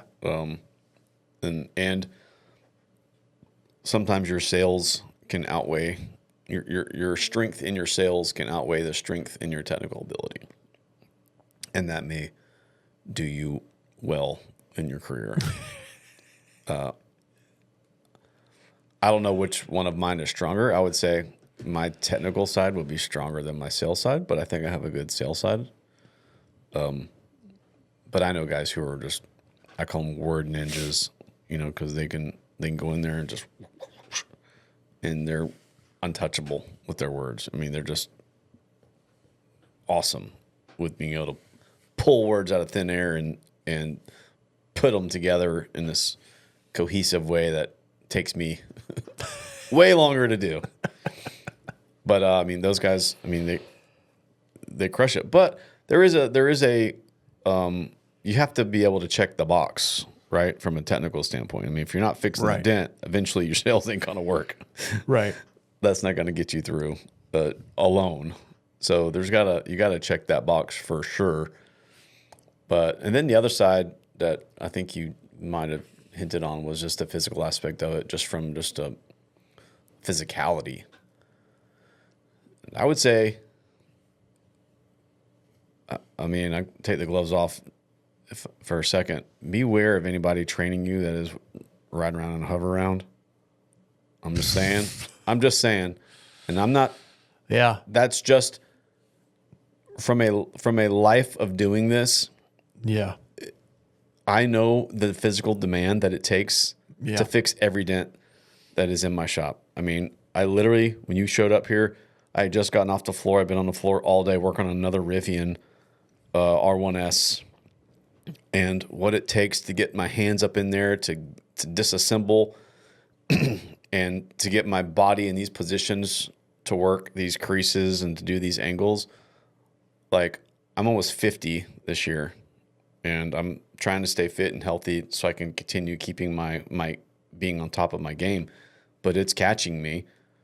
But I'm still, right? Not today, right? Right. So we're still going. But it's a very physically demanding job. It is. And I would be weary of anyone who doesn't look the part. Yeah, you have to be in some kind of physical You have shape. to be in, I mean, not handicapped. Like, you have to be in some kind of physical shape to be able to do the job. And so Your back. You need to have a decent back. You can't be bending over and pushing, and if you have a bad back, you're going to struggle. I think a lot of us have a bad back having done this for a long time. Mm-hmm. I remember your brother when he stopped doing dents for a minute to go to the police academy when he was a cop for a minute. I remember him saying, like, he felt so good from not having to push a dent for like weeks. really, Yeah. And last year, me and Jen did a big hike, and it destroyed my legs. Remember I was telling you I could barely walk? No problem with my back. Nothing. So I was like, I work a day doing dents, and my back hurts me sometimes, depending on the dent. yeah. I know looking at a dent, and I'm like, my back's going to hurt. But doing something very strenuous, but not a weird angle, bent over and pushing with my arm, dude, it's like, it does take a toll. So yeah, you definitely have to count the cost on that. I say it all the time, is that we're getting in awkward positions, meaning our spine alignment. Let's just say that. Like, you're having awkward spine alignment, or maybe hip alignment, and all these things. And then you're having to use one of these rods and apply an amount of torque. You know, my customers ask me, do you have like a machine that sucks it out, or you got something that pushes it out? And I kind of like, no, this is what does it. And I'm being joking, but like, not. It's all sheer strength that does it, right? It's all mechanical advantage. But it comes down to muscles. I mean, that's what we're using, is our muscles to do it. There's not a machine that sucks it out. So when we use these tools, we're getting in this out of alignment spine in most cases, and then you're grabbing this tool and applying torque and some kind of pushing or pulling, which those are bad combinations. Right? Like, as far as you're out of alignment spine and then getting it, and then, It's not ideal. And then it's over time. It's not like you did it once, Right. right? Like you were getting groceries out of the car and you did something. It's like you're doing it for essentially hours. Yeah. Right? Where you're in this position and you're out of alignment and applying torque and leverage and power over and over and over and over. Think about what stretching you get in these positions, let's just say, and you're supposed to hold them for 30 seconds or a minute or whatever to stretch, to release tension. We're going to be in these weird positions for hours that's compressing that tension. So we're doing the reverse of stretching in many cases. We're compressing these things. And so it's like you have to have, you know, this amount of physical dexterity. Also, I mean, I go through seasons of this, so I'm guilty of it, is you should be somewhat keeping up with some kind of fitness. I'm not saying you got to be a CrossFitter. If you are, that's great. But you got to be doing something. You got to be doing something. And I go through seasons of working out when it meets my lifestyle or not. And lately, one of the best things I did was I put a little tiny gym in the back. I sectioned off about a 8 foot by 8 foot square area, put a Rogue rack bolted to the wall, and now we're working out back there. We can work out during the day while we're here at the shop. And I made that fit my lifestyle, because most nights I'm here after hours. I'm not going to go to the gym and work out after work. Not after I've been on my back working on a Rivian all day. And I'm not a morning person. I'm not the guy who's going to get up early and go work out. I like to sit, have my mornings, drink my coffee, wake up, get my brain, and then I think about my day, process my day, and then go. So I'm just not the early riser, go workout guy. And it's hard to fit it in after hours. And so I've said, screw it. I'm going to put it in my shop. No excuses. It's very easy for me to walk over and do sets, and also help stretch you out. Like I got pull-up bar and bands that I can pull and kind of open my joints back up. So it's a tool too for those kind of things. I got a GHD machine back there where you can open up your back and stretch it out. And so you have to be maintaining some kind of physical demands that the job asks you to maintain. That's just it. Yeah.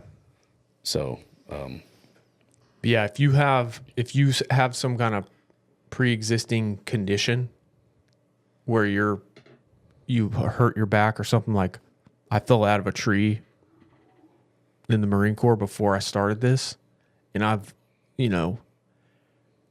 felt that, I've had a level of suffering to it. It's worth it, but you just have to be like, okay, I'm gonna have to suffer through this. And I'll say this: the suffering of back pain is better to me than the suffering of working behind a desk. yeah. I would rather suffer physically than have a office job. Me too. So let's put it in perspective. It's just got to be worth it to you. Going off of the maintaining your body. Yeah. Like there's the, like with some kind of fitness you should be doing, but then health too. Yep. I mean, just by eating the right stuff and not eat. I mean, if if you go have a huge 4-course lunch with macaroni and cheese and barbecue, sweet tea and all that stuff, you're not gonna be able to come back and perform at a high level. So you've got to be able to maintain, not just with the fitness, but with the food. And then I just started taking peptides for my shoulder. So I have an injectable peptide, because I was having a little bit of shoulder pain. It's not rotator cuff. Like for the most part, I'm injury free from PDR. Like I don't have any injuries that haunt me. I mean, I get injured. I'll have something that'll flare up. Like I'll get some tennis elbow if I'm on hoods for too long, and I got to maintain that. But my shoulder, I started feeling less range in it before it would hurt. Yeah. And a part of it, I think, is due to how I was sleeping. I'm kind of a side sleeper, and I would throw this guy out there like that and sleep on my side. And so I think the onset from sleeping, and then it compounds to being in these positions where you're applying torque for hours and hours, and so I started taking a Wolverine stack, which is a peptide which is repairs the soft tissue damage, and that's felt great. Really? And so I started doing that, and so that helps with the dents.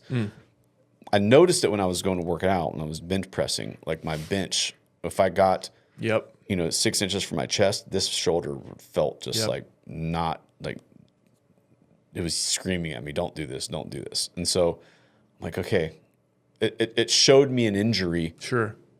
Like that I really didn't know I had just from having the bench press here.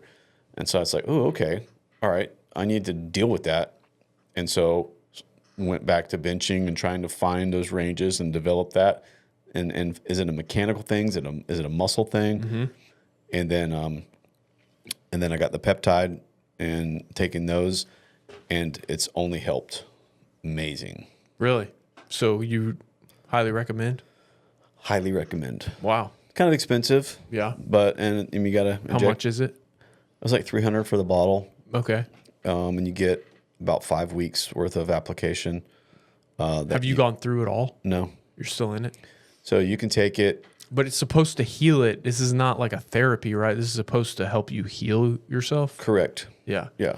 It repairs. So you shouldn't be on this for the rest of your life. This is just a temporary Not thing. necessarily there. Well, it's $300 to fix an injury. That's pretty cheap. Think about going to the doctor one time. No, I know. And getting a prescription. I mean, or physical therapy. I mean, that's pretty cheap if you think about it. If that fixes it. Yeah, I'm the dosage that I'm doing. You take like a repair dosage, and then you take like a maintain dosage. Like you wean it less. Yeah. Once you kind of level off. And then you can do like a 5 on, 5 off. You can take it straight through until the bottle's done, or you can do like a 5 on, 5 off, 5 on, 5 off. Kind of. I got to the point where it didn't hurt, and so I kind of just paused it. I mean, I took a little extra, and then I just paused it. Yeah. So I've got more, just waiting to see if it kind of flares up again, and then I'll kind of go back on it.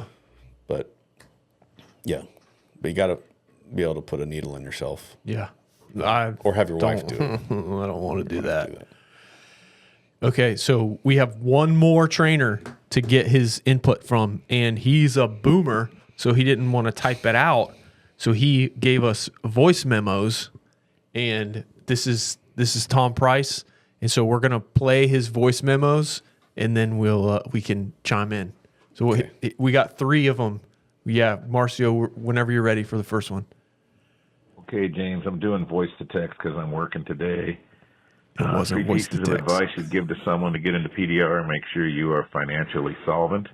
Going to spend $20,000 for training and tools, and it'll take you 6 months to a year or longer to get proficient at this. So don't quit your day job or have $100,000 in the bank or something, so that you can survive financially. That's the biggest mistake. The second biggest mistake is picking a poor trainer.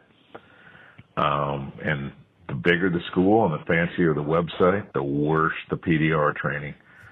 So that is a piece of advice. Find someone that offers one-on-one or two-on-one training, and someone that has a long, successful career and a history of being an excellent trainer.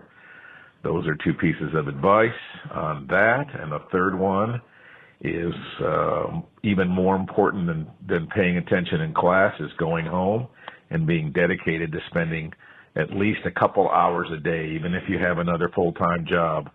It's like learning to ride a bike. Once you learn to ride, you don't forget, but the curve is getting to learn to ride the bike. So they got to spend time. They can't just train and come out with an excellent learning curve and then think 3 weeks later or a month later they're going to come back to this. They have to be dedicated to do it on a daily basis. And the old motto, practice makes perfect, that's incorrect. Perfect practice makes perfect. So those are 3 pieces of advice for someone to get into PDR. And I'll maybe give you some other voice to text. That's the first one. It's actually It's not good. voice to text, it's voice memo, but whatever. That's even better. Yeah. What were you going to say? No, that's actually good. good. It's better than you reading it. I know. After he did that, I was like, man, I should have just told everyone to do that. Yeah. But I think he's really good at talking, though. So I think for certain people, it'd probably be easier to type it out, but he's good at talking He's probably off in the an cuff. RV driving across the country too somewhere, so it makes sense. Yeah. Okay. You ready for that next one, Marcio? All right. 3 most common mistakes that trainees make, and we teach them in class. There's 3 of them. One is location. Where is the location of their tool? They got to be able to find their tool. That's the first most common mistake. The second one is pressure. You're either pushing not hard enough or too hard. So there's a 5% rule that goes with that. If you're underneath the dent and you see where you are and you're pushing and it doesn't do anything, push 5% harder. Stay in the same place. If it didn't do anything, go 5% harder, 5% harder, So, and then the third one is the light, positioning of the light. So those are the 3 things we teach. Every time you make a mistake in class, it's one of those 3 or a combination of those 3. It's good. One thing that I think is super advantageous if you're training with somebody is usually when we're looking at a dent or a metal in the light, we have a static light position. And if we want to change it, we go move it, change it, come back, look at it. It's there. And that's usually how we work. That's how everybody works. But I can't remember who I told to do this, but at first it's harder to obviously see what's happening on the metal, where you're pushing, where you're knocking down. So if you can get somebody, you just sit there and look at the dent, as you're supposed to in the light, and have somebody slowly move the light forward. And you just move, slowly move your eyes as the light moves so you can see the variance as a spectrum instead of a point, right? You get to see this whole progression of how it changes. Watch it move. Okay. Move it forward and backward, move it up and down, and just look at it and say, okay, now my brain just caught an infinite amount of information instead of just 3 points of information. You see what I'm saying? So you can say, okay, man, move it back up a little bit. I think this is the exact best position of the dent. Move the light up, down, back and forth, and then tilt it also. Just to have someone else do that to really show your brain and your eyes all the different variables and how they change as you go forward and backwards instead of, you do it yourself. It's harder. It's harder because you're basically doing what's in your reach, or, you're doing points. Your thoughts? Yeah, what he said with the 3 biggest mistakes, I would say the first beginner mistake that I see, the one that shows up soonest, in my opinion, is I don't really care about the pressure, because the pressure, they're going to do that. I say it's like when my kids are learning how to drive. I don't worry if they push the brake too hard or push the gas too fast. They will do that. They don't know how hard to push it. They're expected to do that. They're expected to be safe, right? That's what's important, isn't necessarily the pressure. They got to learn that's a feel thing that is going to take time to do. So I don't really care about how hard they're pushing in the beginning. They don't necessarily know where to put their light. So we have to show them where to put their light, right? Yeah. Maybe they can see where their eyes see better, right? But we also have to show them this is the ideal place that we want the fog to intersect through the dent and blah blah blah. But a mistake that I see, an actual mistake that I see show up, is so when the panel is flat with no damage. So we have a portion of metal with no damage, portion of metal with damage in it.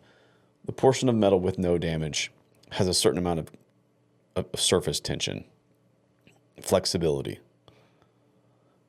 And when we introduce damage to it, that changes. The metal gets firmer, right? That's what those bends do. That's why people put body lines in cars, is to is create strength in the metal.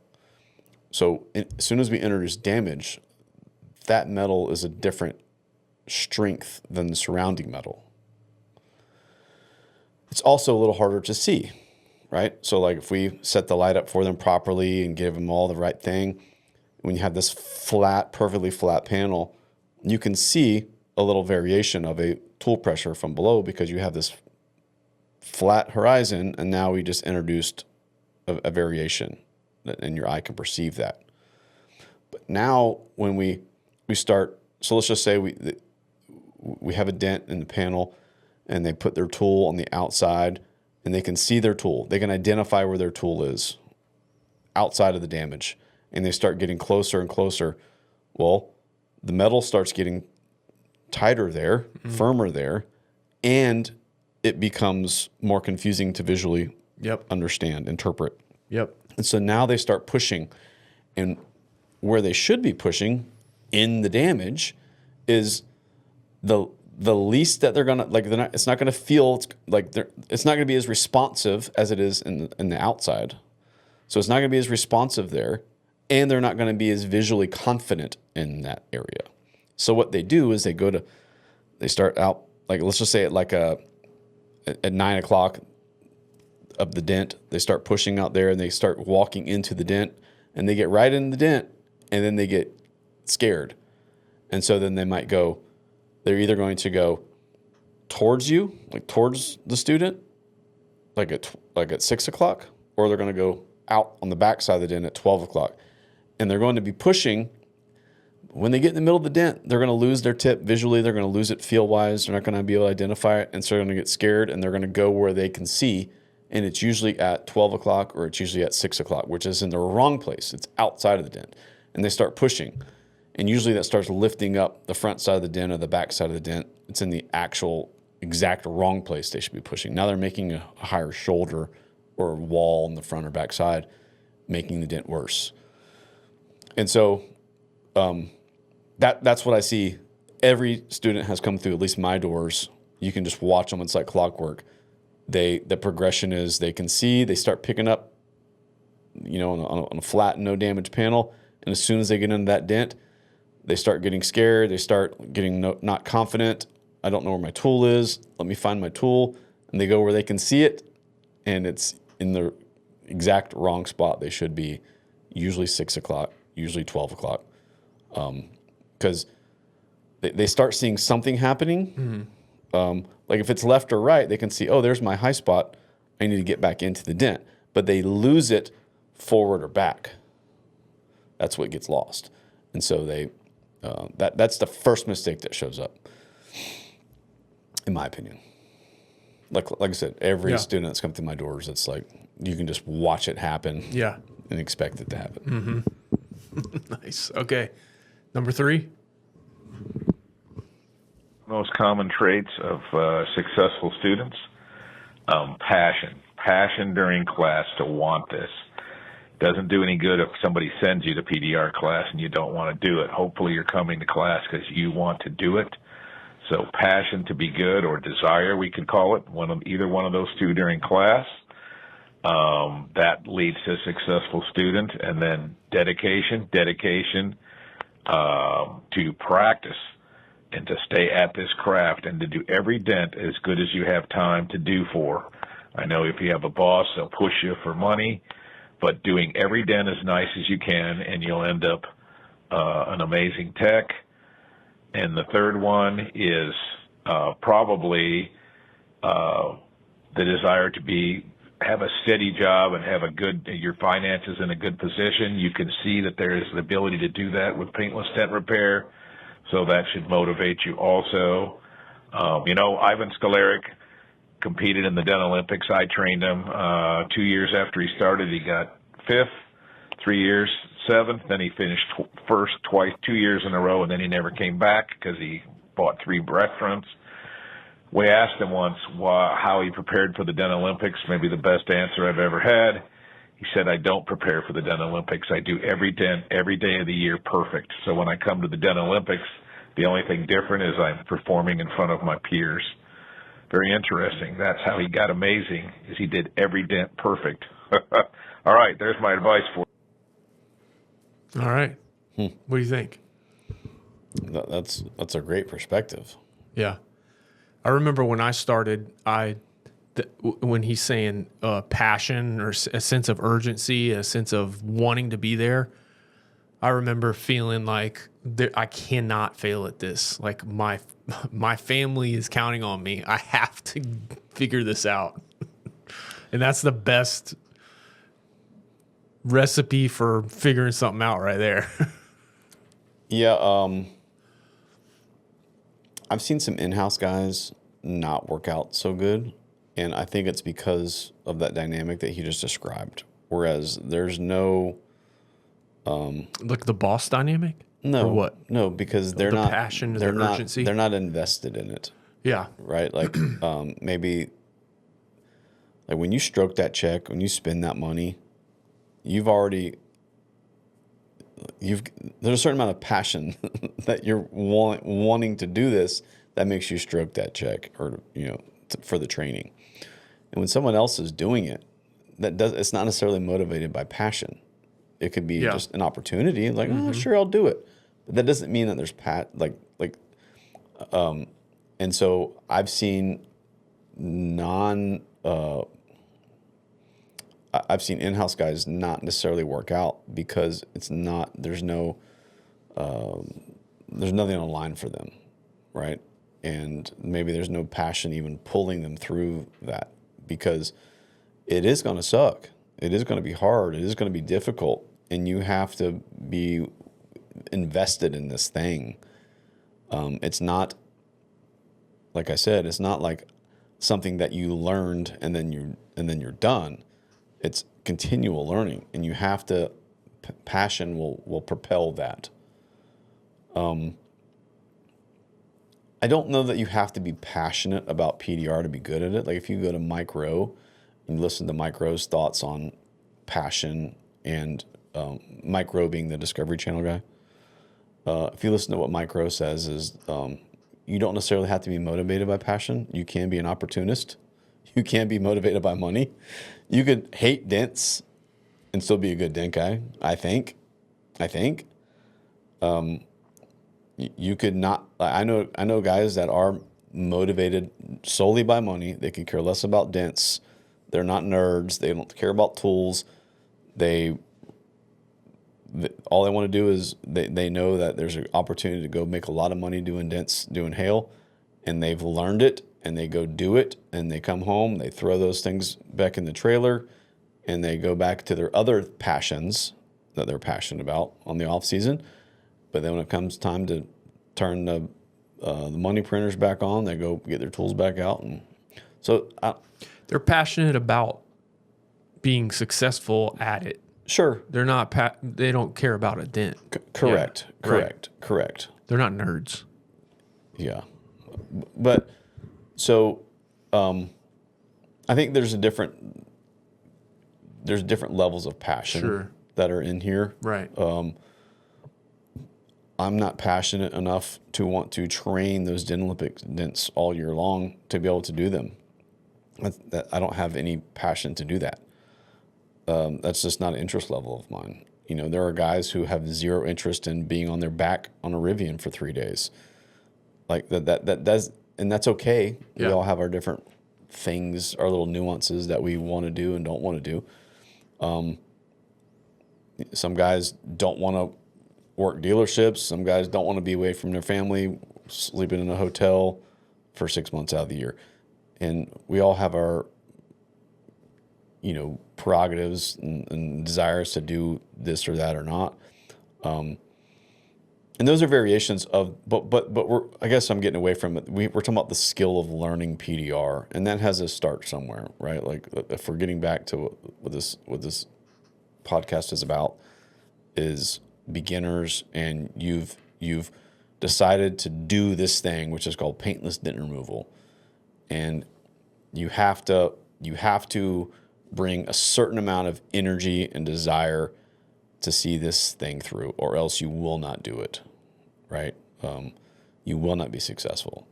It is a very hard thing. It's not an easy thing. You're going to watch a YouTube video and figure it out. It's going to take time, dedication. That might be another word we could use, dedication to this thing. Maybe you don't have to be passionate about it, but you got to be dedicated to it. Sure. And so, yeah, that's dedication to practicing and doing it and figuring it out. Absolutely. Anything you want to add to that training portion of this? No. There's a few more Okay. things to address. So employment types. We've kind of addressed training employment types. So what are all the different employment opportunities for a PDR technician? So we talked about this at length with Keith on the last one we did with Keith. Okay. Some of these other little deeper, maybe Yeah. variations, but what are the employment types? Well, I mean, I would say the predominant one is self-employed, right? Like you're going to learn, do some training, develop the skill. You're probably going to open up an LLC and start trying to figure it out. One-man business. One-man business. That's the predominant, seems like, way to do it. I feel like those big companies kind of had their time in the sun and they're falling off now, like the big Dent Wizard models. Even Dent Wizard, if we just look at their corporate health tech side, they went from minimal corporate health techs to when I was there was about 60 corporate health techs to now they're down to, I think my brother said, less than 20, because that model just doesn't make sense. It's easier for them to put subcontractors on work than to have these corporate techs that they got to babysit all year long with all the things that come with having employees and having mouths to feed that are dependent on you. And so I think that some of those business models from those large number of technician companies are probably less, getting less and less and less. But there's still opportunity there. No, yeah, of course. There is opportunity. And if it makes sense for you, I'm not even dogging it. I'm not. Yeah. I was one for 20 years. Right. I mean, and it made a lot of sense for me to do that. And So if you're a one-man show and you're hunting and killing what you eat, there's a whole lot of pros and cons to that. Everything's on you. You can make a lot of money. It's up to you to go find it though. Right? But you are, at the end of the day, you are capped at the money you can make based on your strength, right? I also see a lot of guys right now kind of suffering at that. I mean, from what I hear on some of the group chats and some of the social media threads, is like some guys learned the skill and they bought the training, they got the LLC, and they go to the expos and they're networking, but they're having a hard time getting that local business. Because it's hard. Getting the work. Just getting the work. Yeah. Like that's not necessarily easy. No. Like we teach how to do the dents, right? And you can go on podcasts and learn how and check out tools and watch videos and how to glue pull and go to all the trainings and you can do all the stuff. But then you got to get the work. And that's a hard part. I mean, whether or not you're doing hail, same with hail. I got all my tools, I'm set up, I'm ready to go. Got my truck keys in my hand. I'm ready to go get on some hail. How do I get on it? How do I do it? Like there's a whole nother layer that is really untalked about for the most part. How do I get on work? And whether or not it's wholesale or whether or not it's retail or whether or not it's hail or rental companies, whatever it is, like that's the hard part. And that's kind of the secret sauce, right? The gatekeeping stuff that guys protect, because that's in their best interest to do that. I mean, they want to be the guy who gets called on the job, they don't want to just put it out there for everybody, or they want to have the secret to how to get the dealership or the retail in their market, right? I think there's a lot of people who are open about how to do that. We have been on this podcast, but yes, but I would say it's probably less. Like it's not. Oh, for sure. Like in the early days of PDR, no one was teaching how to fix dents. Everybody was fixing them under tarps behind a building. Like no one wanted to show it. There's so much nuance to that process that even if you do tell someone what to do, that does not mean they're going to do that and then go be successful. Like there's a lot of nuance whenever you're dealing with people that has to go into it. That makes it very difficult. That's because what I tell someone when they're learning is you're learning 3 hard things essentially right out of the gate. How to learn the hardest craft you've ever learned in your life, which is PDR. Like that's hard. And then if you were an employee of someone prior and now you're are independent working by yourself, now I have to learn how to be a self-motivated, self-starter individual that all relies on me to get up in the morning. I don't got a time clock. I don't got a boss to report to. I don't got someone wanting to know if I was out too long on lunch. Like I can just do what I want. Like that's hard if you've never been in that environment where it's basically 100% freedom. And if you've never operated in that can be a hard adjustment, right? And then the other is how to run a business, right? Like that's hard. So you're learning 3 really hard things right out of the gate, none of which are easy. Running a business isn't easy. Being a self-starting, self-motivated person is hard. It takes a lot of discipline and then learning PDR as a craft. I mean, geez, you got your work cut out for you. And if we're just isolating the business part of it, like forget the skill of PDR or the self-motivation part of it, but just the business part of it. How do I price it? How do I get this account? What kind of insurance do I have to have? All the things that come with running with running the business and then getting the work. Like there's a lot there. And I've seen, like I said, a lot of guys, they got the PDR part down, but then the business part hits them. Yeah. And they struggle. That can be a very, very heavy thing. And so that's where the networking side comes along, because then you're going to find friends and buddies. Maybe you go to classes and you see a wholesaling class, like a Kevin Bird, or how to price hail, or whatever it is. You go to MTE and you meet a hail broker who's got a tent set up, who's just trying to get staff techs, and then you put out your name and he puts you on the list. And like those are where those events really make sense. But I would say the fastest, if you're trying to progress the fastest way possible, you're going to learn all that stuff. You just go work for somebody. Go work for somebody who's successful. You're going to pick up those things that are hard to put into words. You're going to see what makes this guy successful faster than any other way. If you can work for somebody that is good. Apprentice. Yeah. That's what I'd say. And I'll also say if you can get good at dents and you can be a good worker, you should never go hungry.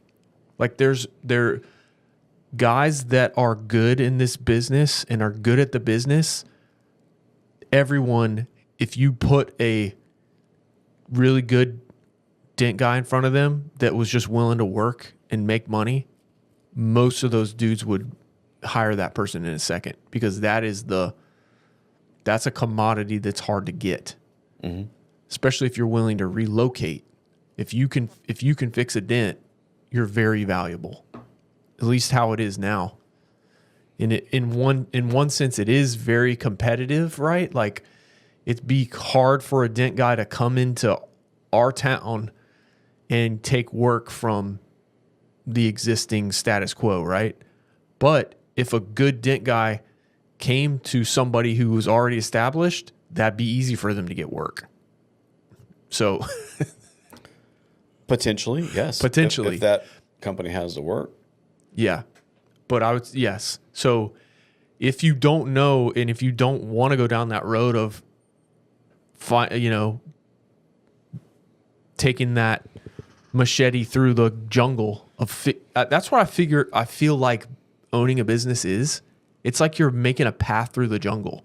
And you have to enjoy that to a certain extent, to where you're like, I don't know how I'm going to do this, but I'm just going to hack down one plant at a time and figure it out.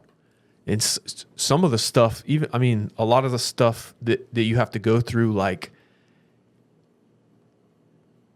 I got into the unfortunate situation of having to pay quarterly sales tax in the state of Florida, which I don't have to pay any sales tax because I'm a service, but I have to file it because I sold some merch under my business at one point. Now I have to file quarterly sales tax for the state of Florida. And it's like almost every quarter I have to figure out how to do it again because I forgot how to do it, because I'm just going one step at a time. And I feel like there's a lot kind of like that in business, to where you just figure it out. And then if that comes back, you're like, okay, I know I did this at one point, but I don't know how to do it anymore. I'm just going to figure it out again. It's kind of wild because you don't know, I feel even some of the stuff like with Dent Slayer and the different websites that we have, sometimes I'm like, how do I get on this website again? Okay. Now I'm back on this website. Okay. Yeah. Like it's just constant learning, constantly me every figuring time. stuff out. Every time I try to get on the website, I'm Like on the back end, you mean? yeah. Yeah. What was my login? Just logging What was in. the website again? Who hosts Yeah. my website? You have to be down for all that if you're going to own a business. You have to be down for figuring out a million different things. So when I started back in the late 90s with automotive dent specialists, if you remember, even in this conversation, they didn't really train me how to fix dents. Like it wasn't, and I'm saying this, Yeah. I'm patting them on the back, like in a weird way. Like they hired me and I was an apprentice, and all I was I worked underneath another technician who fixed the dents, and he would show me some stuff, but he was there to make money. He wasn't there to teach me how to fix dents. Of course, some teaching happened, but he was there to make money, and I was there to help him make money for his day. They called it training. I wouldn't call it PDR training, really, not compared to what I do. I would call it more of an apprenticeship model.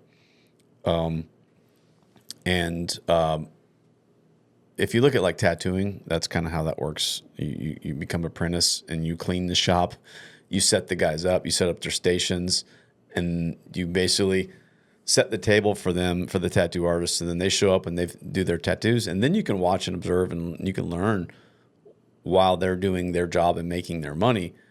And then when they're done, then you got to clean up all their mess and then do it all again for the next customer. And Practice on your own leg. correct. Yeah. But that's kind of how I was I'm basically his Gopher, let's call it. in golf. Man, what is his name? Caddy. That's yeah. I don't play golf, so the term escapes me. But that's a good thing. Is like you're just a guy who carries the clubs and hands him the one that he needs. And that's kind of how I was. I was just moving cars, getting keys, writing stuff up, maybe taking apart something, popping a hood, making this guy faster, and walking in with him, hearing the sales, how he spoke to the managers, how he overcome sales objections, all the things that he's doing, how he's organizing his day, how he's doing you're learning the job. Catching everything. You're catching the job. Right. Right. And that was the biggest piece that I learned, because I came from an hourly employee. And then, so I'm learning this job part of it. And then at some point I learned dents. I really don't know when. I was practicing on a hood in the evening. At home. But I was practicing by myself. I didn't have Right. videos. I didn't have... The guy would show up and he'd give me some pointers for 10 minutes when he dropped me off or whatever. And then he'd leave and he's going home. And then I'm just practicing. So I was kind of learning on my own from trial and error. But the job part was being taught.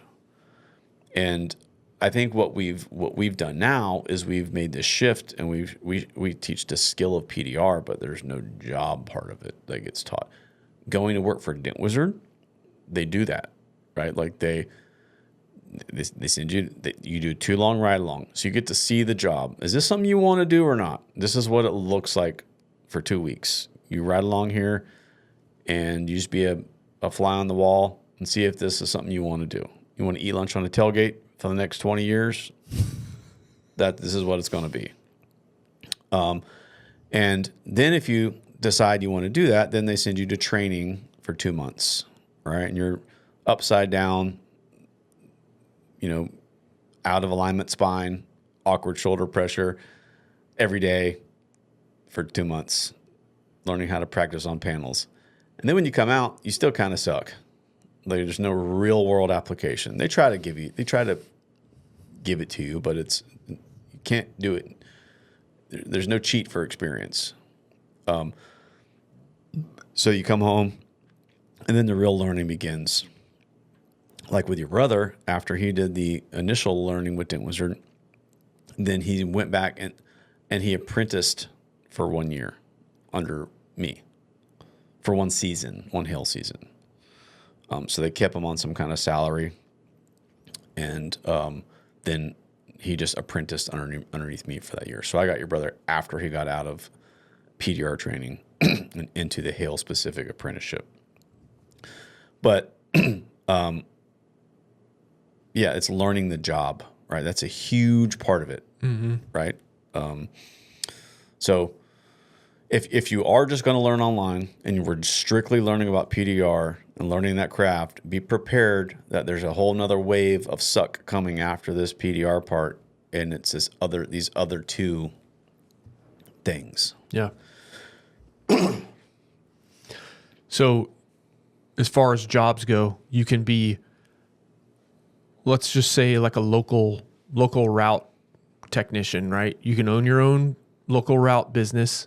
You can be an employee for somebody that has a local route business, or you can be a subcontractor where you have your own company and they feed you work and you treat it, you're under their brand, but you're an independent contractor.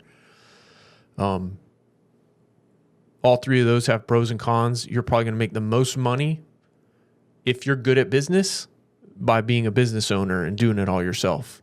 If you're not that good at all that stuff, you're probably going to make the most money if you just be a subcontractor and work for somebody who can just feed you work and you can just grind. And then if you're going to be an employee, then you are going to get, like, maybe you're going to get a company car, maybe you're going to get benefits, a cell phone. You're going to get all these luxuries. Vacation pay. Some kind of retirement package. Man, 401k match. So every situation has different pros and cons. One's not necessarily better than the other. So you got to figure out, what does this exact thing offer, and is it worth it? So you have local route, then you'll have an in-house technician. So you can go work for a dealership. You can go work for maybe a body shop, a dealer group. Who else has in-house technicians now? Mostly in our area, it's just like bigger Some of the dealer manufacturers groups. do. Oh, manufacturers, like work at a factory. Yeah. So you can be an employee, and most in-house guys are employees of the bigger company. So I would say CarMax has that model CarMax. If you're going to be an in-house technician, I would assume that's probably the lower end of what you're going to get paid. But you're going to have probably a regular paycheck, the best benefits out of everything, and the least pressure. And the least buy-in, meaning you're going to be on the lowest tier of technical ability. Like what they're making you do with those in-house things. I mean, it's not. You can get away with doing a little bit. Yeah. Right. Like the expectation is way lower. Right. I guess is what I'm saying. Sure. I'm not saying there's not good guys that work there. Right. But you would, yes. The situation doesn't create a pressure cooker for you to progress fast. Correct. It's too comfortable. Like I've been in those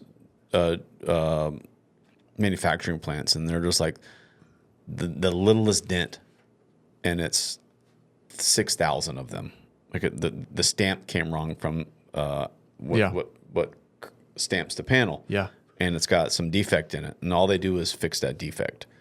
And so you don't have to be the best technician in the world. You just got to be ability to fix that little thing, and that might be your day for the next 6 months, a year, is fixing those panels over and over and over. And so you don't have to have this huge technical Rolodex of skill sets. You just got to be able to fix this thing. Yep. So like, yeah, you can get away with a lot less technical ability in those situations. Sometimes they even have, when it gets to be worse, and they'll bring in other PDR technicians to do the bad stuff. That's why we would go in there. Yeah, absolutely. All right. So then other employment situations, you could chase sale. You can be an employee for a company like Dent Wizard and chase sale for them. You can be a independent contractor and chase hail and work under other people's businesses. You can move to a hail prone area and start your own brick and mortar shop. What other opportunities pop into your brain? When we set out to create our own collision glue, we had two goals in mind. Our number one priority, make the absolute best collision glue on the planet. Dent Slayer collision glue holds stronger and longer and has everything you need to deliver world-class results on smashed panels. Our second priority, this glue had to absolutely rip for route techs in warm climates. And believe me, it does. It delivers reliable, strong pulls in the heat and keeps you very efficient out there on the streets. Part of our two glue system, whatever the weather, Dent Slayer has you covered. This two glue system was only made possible through our relationship with Anson. You can find it on their website, as well as the other major leading PDR tool companies' websites. I'd say that's all that popped That in my all brain. about covers it. Yeah, and so everyone knows the more the money, if that's what you're into, is in the hail. That's where most of the insurance money is. It's very efficient, meaning you're fixing a ton of dents right in a row. So what's the most money you've ever heard of someone making in a year doing hail? So the top end of, and this is probably a really good season, a really good tech. So, listen, I don't know. I know there's a lot of variation in this. I'm just saying. I mean, you're gonna have to. But what I'm saying is the water gets muddy. Sure. Because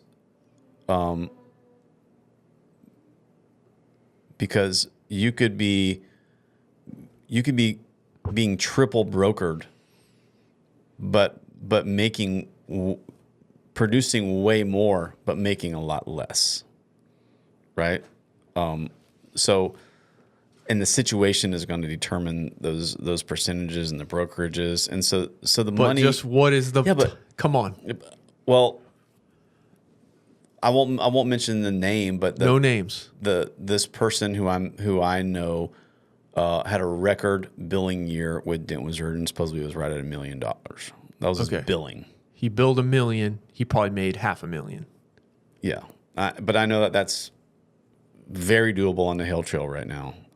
If you're an independent guy and you get on the right storm, I mean, I know that's very doable. Yeah. So would you? Yeah. If you're in your own shop, you think about it. You could bill that much, and then you'd have to take out all your cost. So that's where the stuff. It's right. Like, okay, so like where. So let me just say this. So I'm not going to speak to the unknown I'll speak to the known, which is what I know, was when I was with Dent Wizard, I got a 401k. I had Health benefits. I got per diems. I had Vehicle allowance. Mileage. food allowance, all these cell things. phone. And they would place me on jobs. I would sit on my couch until I got a phone call that says, hey, I need you in Rapid City in 4 days. Be there. And then I'd go there. And then once that would start dying down, they'd say, hey, I need you in Denver, by tomorrow. And then you do that. And then it's like, hey, you want to go to Canada? We got some work in Canada. You want to? Sure, go to Canada. They handle all my visa. They pay for all the stuff. And it's like, hey, we need someone in Australia. You want to go to Australia? Sure. They handle all my visa. They do all my paperwork. Everywhere I went legally with the right visas to do so. I'd go to Australia. They'd pay for my rental car. They'd give me my expenses to get there with getting my tools there. They'd buy all my expenses for the stupid stuff I need when I get there, the tables and the chairs and the refrigerators and the batteries and the chargers and stuff you're not going to take and the stepping stools and all that crap they expensed. They'd pay for my condos when I was there, my rental car, on top of my the food allowances, my plane tickets. So what I'm getting at is I didn't have to do much.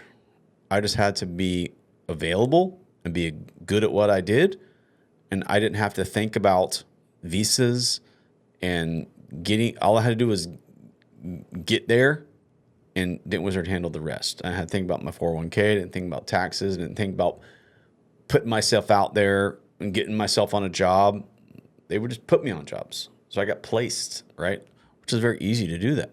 So you have to, now we start getting to where's the value, right? So if you personally, so now if you're not paying someone to do those things and you have to do them, you're going to make more money, but that comes with a cost of you have to do more. You have to do those things. And so that's why I don't really like this topic, because if we compare the dollar, it's an unreal number. I mean, it's a real number, but it's not. You don't know what all is going into getting that dollar. Yeah. Right. Like, did you have to go rent a 5,000 square foot spot in the middle of Arvada to get that number? Right. Or did you go work underneath another guy's tent and with no tent fees? And like there's a lot of math that has the math in order for those to really be clear. And so I think it's a very convenient way for guys to kind of puff their chest and show, like, I did this and I did this. If that is what gets you off, then that's fine. But like, I think there's a lot of unseen stuff underneath the surface that maybe makes sense or maybe doesn't, right?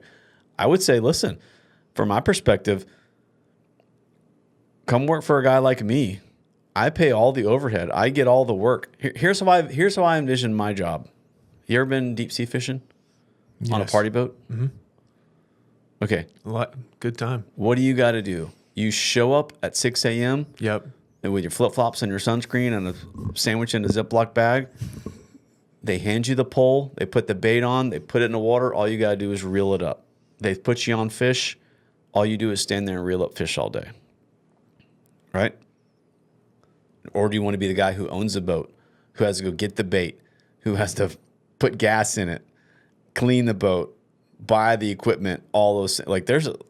It's very easy to show up and go fishing on a party boat and have none of that stuff and just get handed a pole with a fish on it and say reel it in, as opposed to have to do all that, know where to go, know the numbers of where you're supposed to go fishing, all these things. There's a lot of work. And so I kind of see myself as like that party boat, meaning I've got the boat, I have the expense, I've put in the work to know where the fish are, to get the fish, and I just hand dudes poles all day, and all they gotta do is reel it in. That's not a bad gig. Right.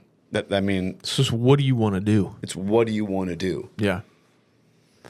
So you have to really math and see what makes sense. And but I would say consider that, because there's a lot of, like I said, there's a lot of guys who are having a hard time getting work. They know to do the dents. It's like, it doesn't mean you got to do it forever. Go do it for a year or two,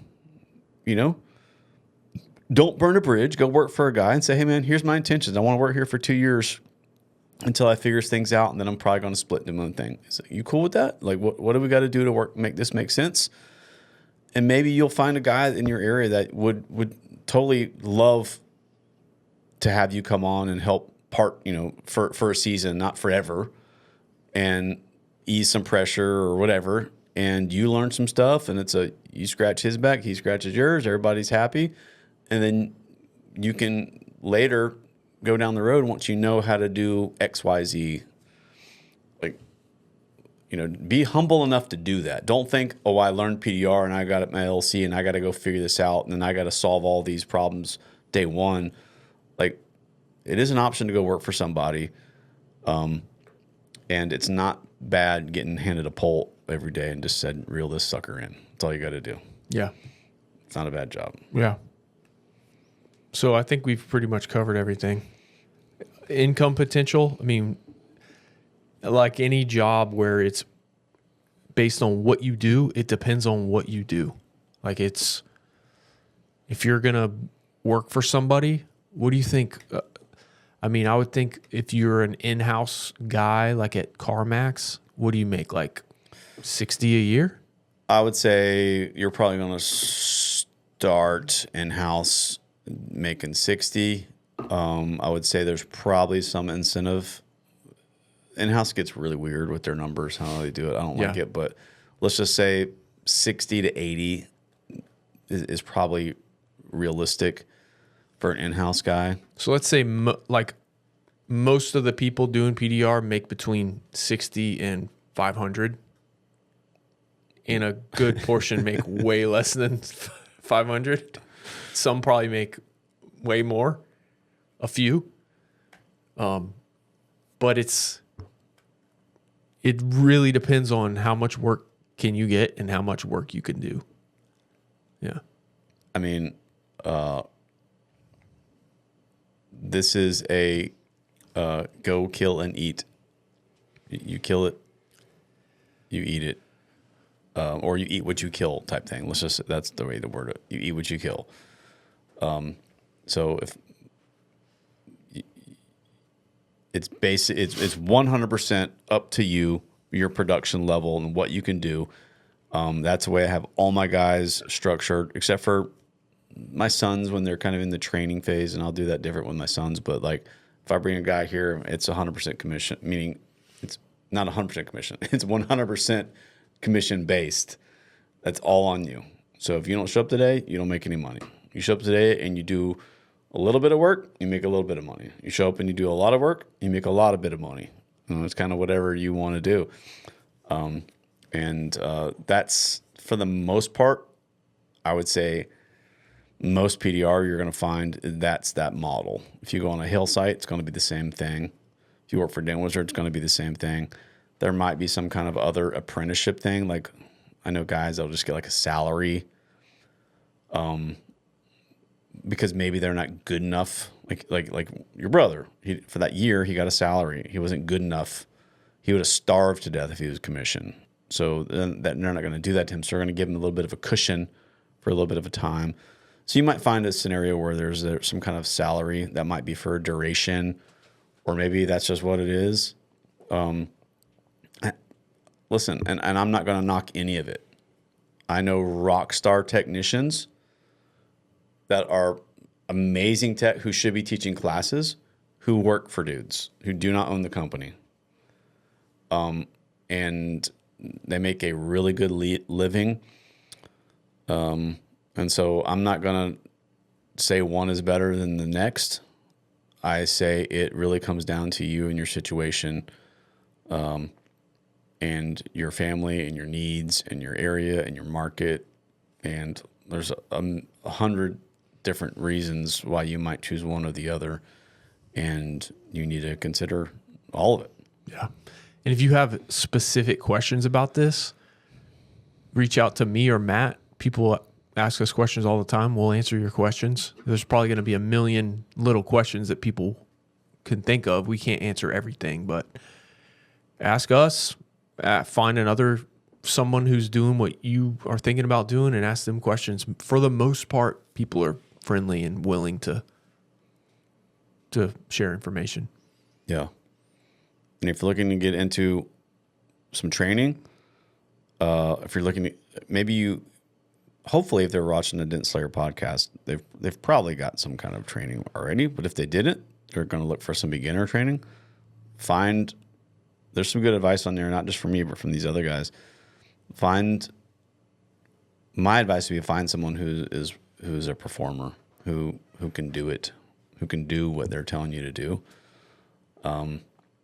And there's plenty of guys out there, and there's plenty of media out there for you to kind of sample and to see what they're about and their teaching style, or things will come through what they're putting out there that will either make it or break it for you, I think, if you watch enough stuff. And I promise you, go train by other people. I'm not trying to get everybody in here. Like I said, I can only do 12 a year max, so I don't want all the people. So there's lots of good trainers out there, and you're not going to hurt my feelings if you go choose another one. I mean, I'm not for everybody, and I don't want to train everybody.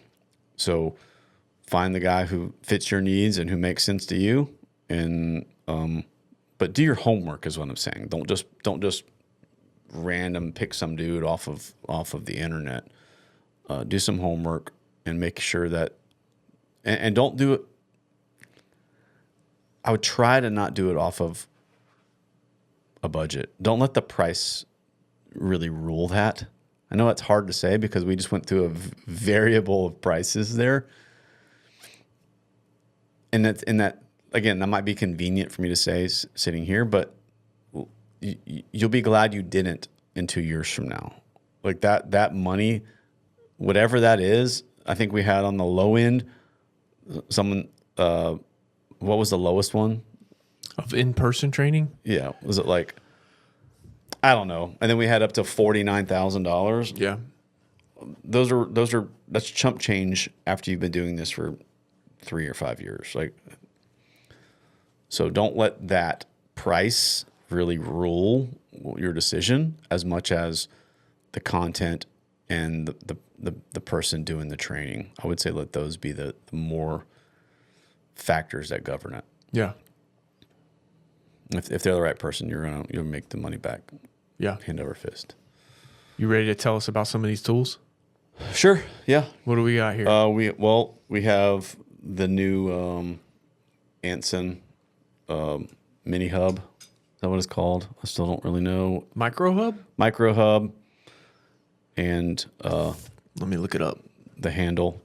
And I was really kind of skeptical when Craig sent me the prototype for it, or the drawings, a year or so ago, and I was kind of uncertain. But these things are awesome. I kind of prefer them now.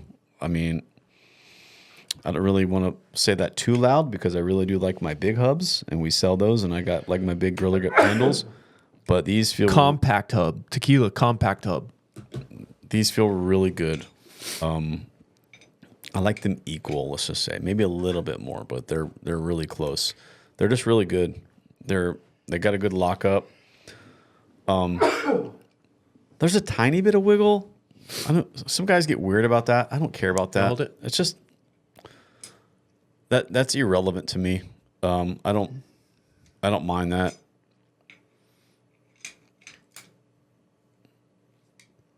Yeah. That's a no factor for me. What's this tool? This is one, I don't even know if we have it released yet officially, but it's a 7/16 bodyline slayer. It's a shrunk down bodyline slayer. Yep. We were trying it out. We want to go the biggest diameter rod we could fit on those hubs when that's what that is. 7/16 is the biggest we can do. And I love it. I love the bodyline slayer, so I'm gonna love this thing.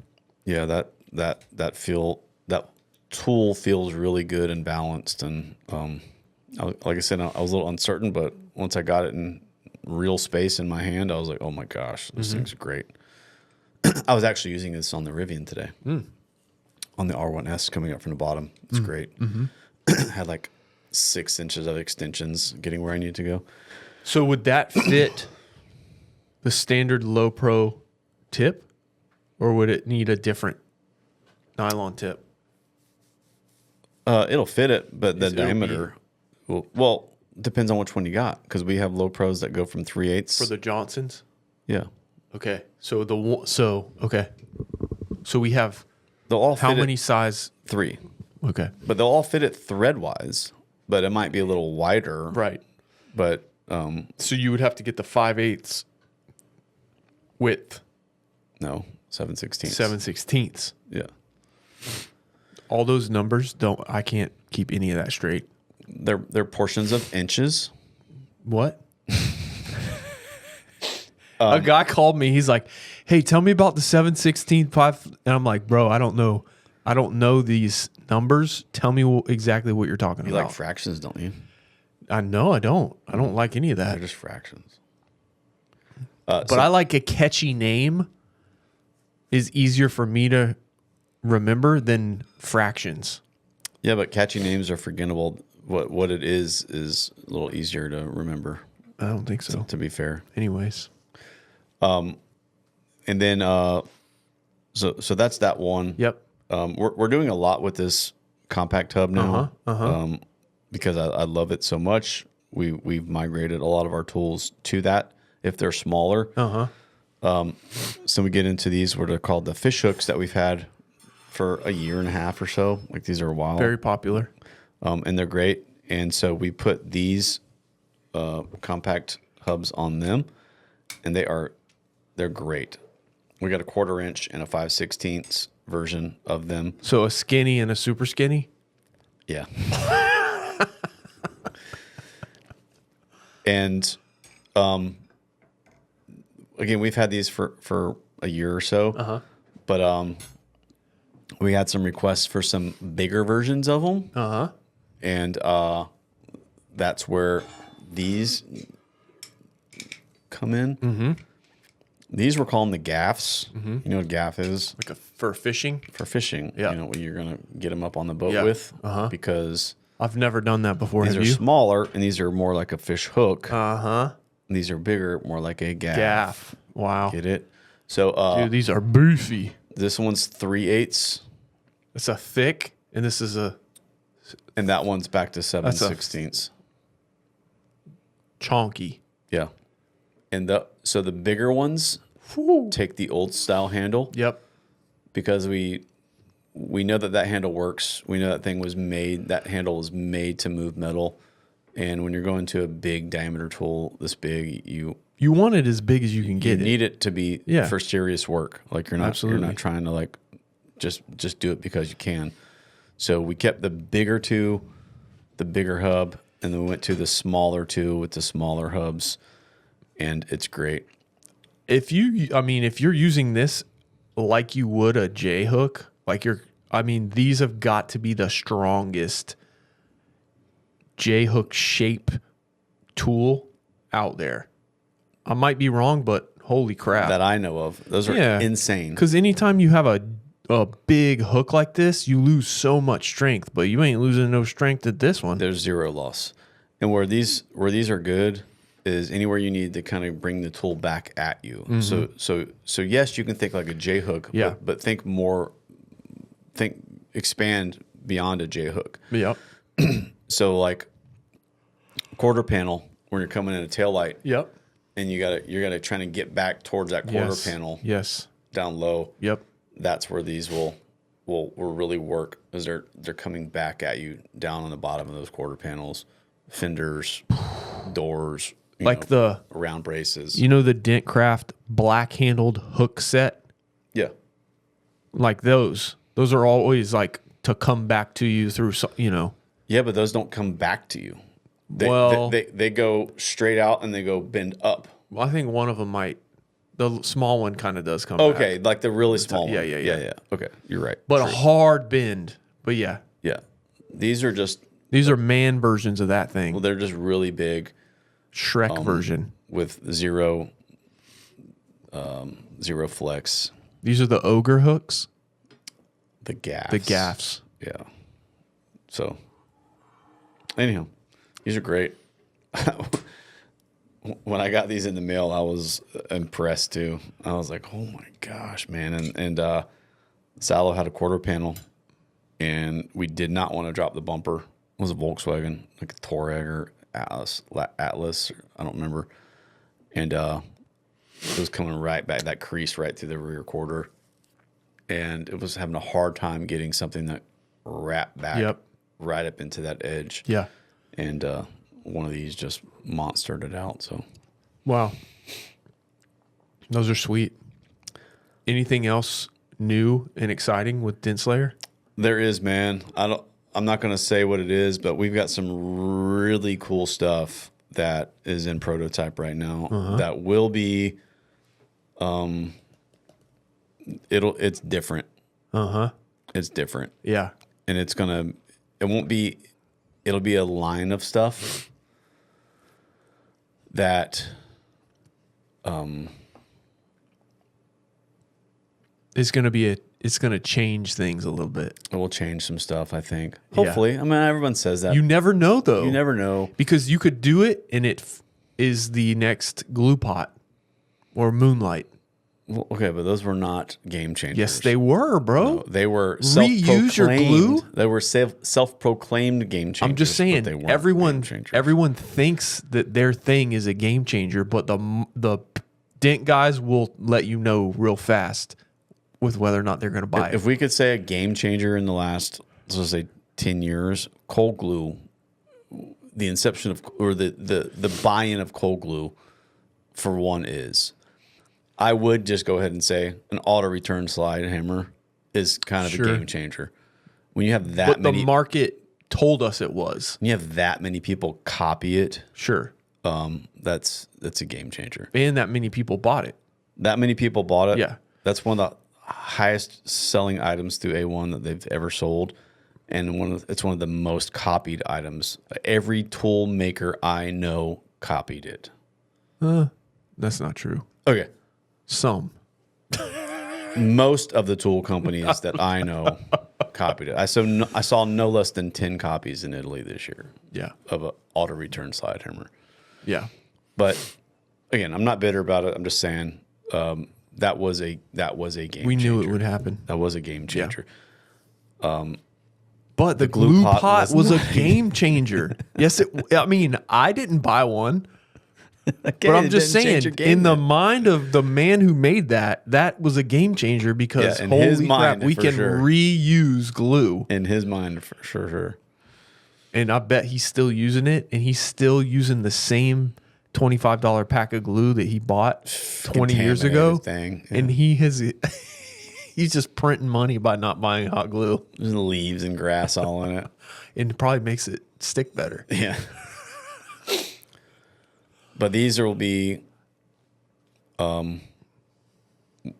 we have them in concept, and literally the prototypes landed yesterday at one of the suppliers' places. And then it has to get made. There's just multiple big companies participating in this, which is cool. Yeah. And so I'm waiting to get let's just say not the final product, but the working prototype of it. Yeah. Because it's all been, I don't say it's all been concept, because it's been more than concept, but it's the next step would be a kind of a rougher prototype, closer. I don't know that it'll be in its final form, but it'll be in its final usable usage. form. Yes. And as soon as that happens, it'll go fast. Probably by the next podcast, I would imagine they will be out, because these guys aren't going to sleep on it for sure. But they're going to be cool. Yeah. They're going to be really cool.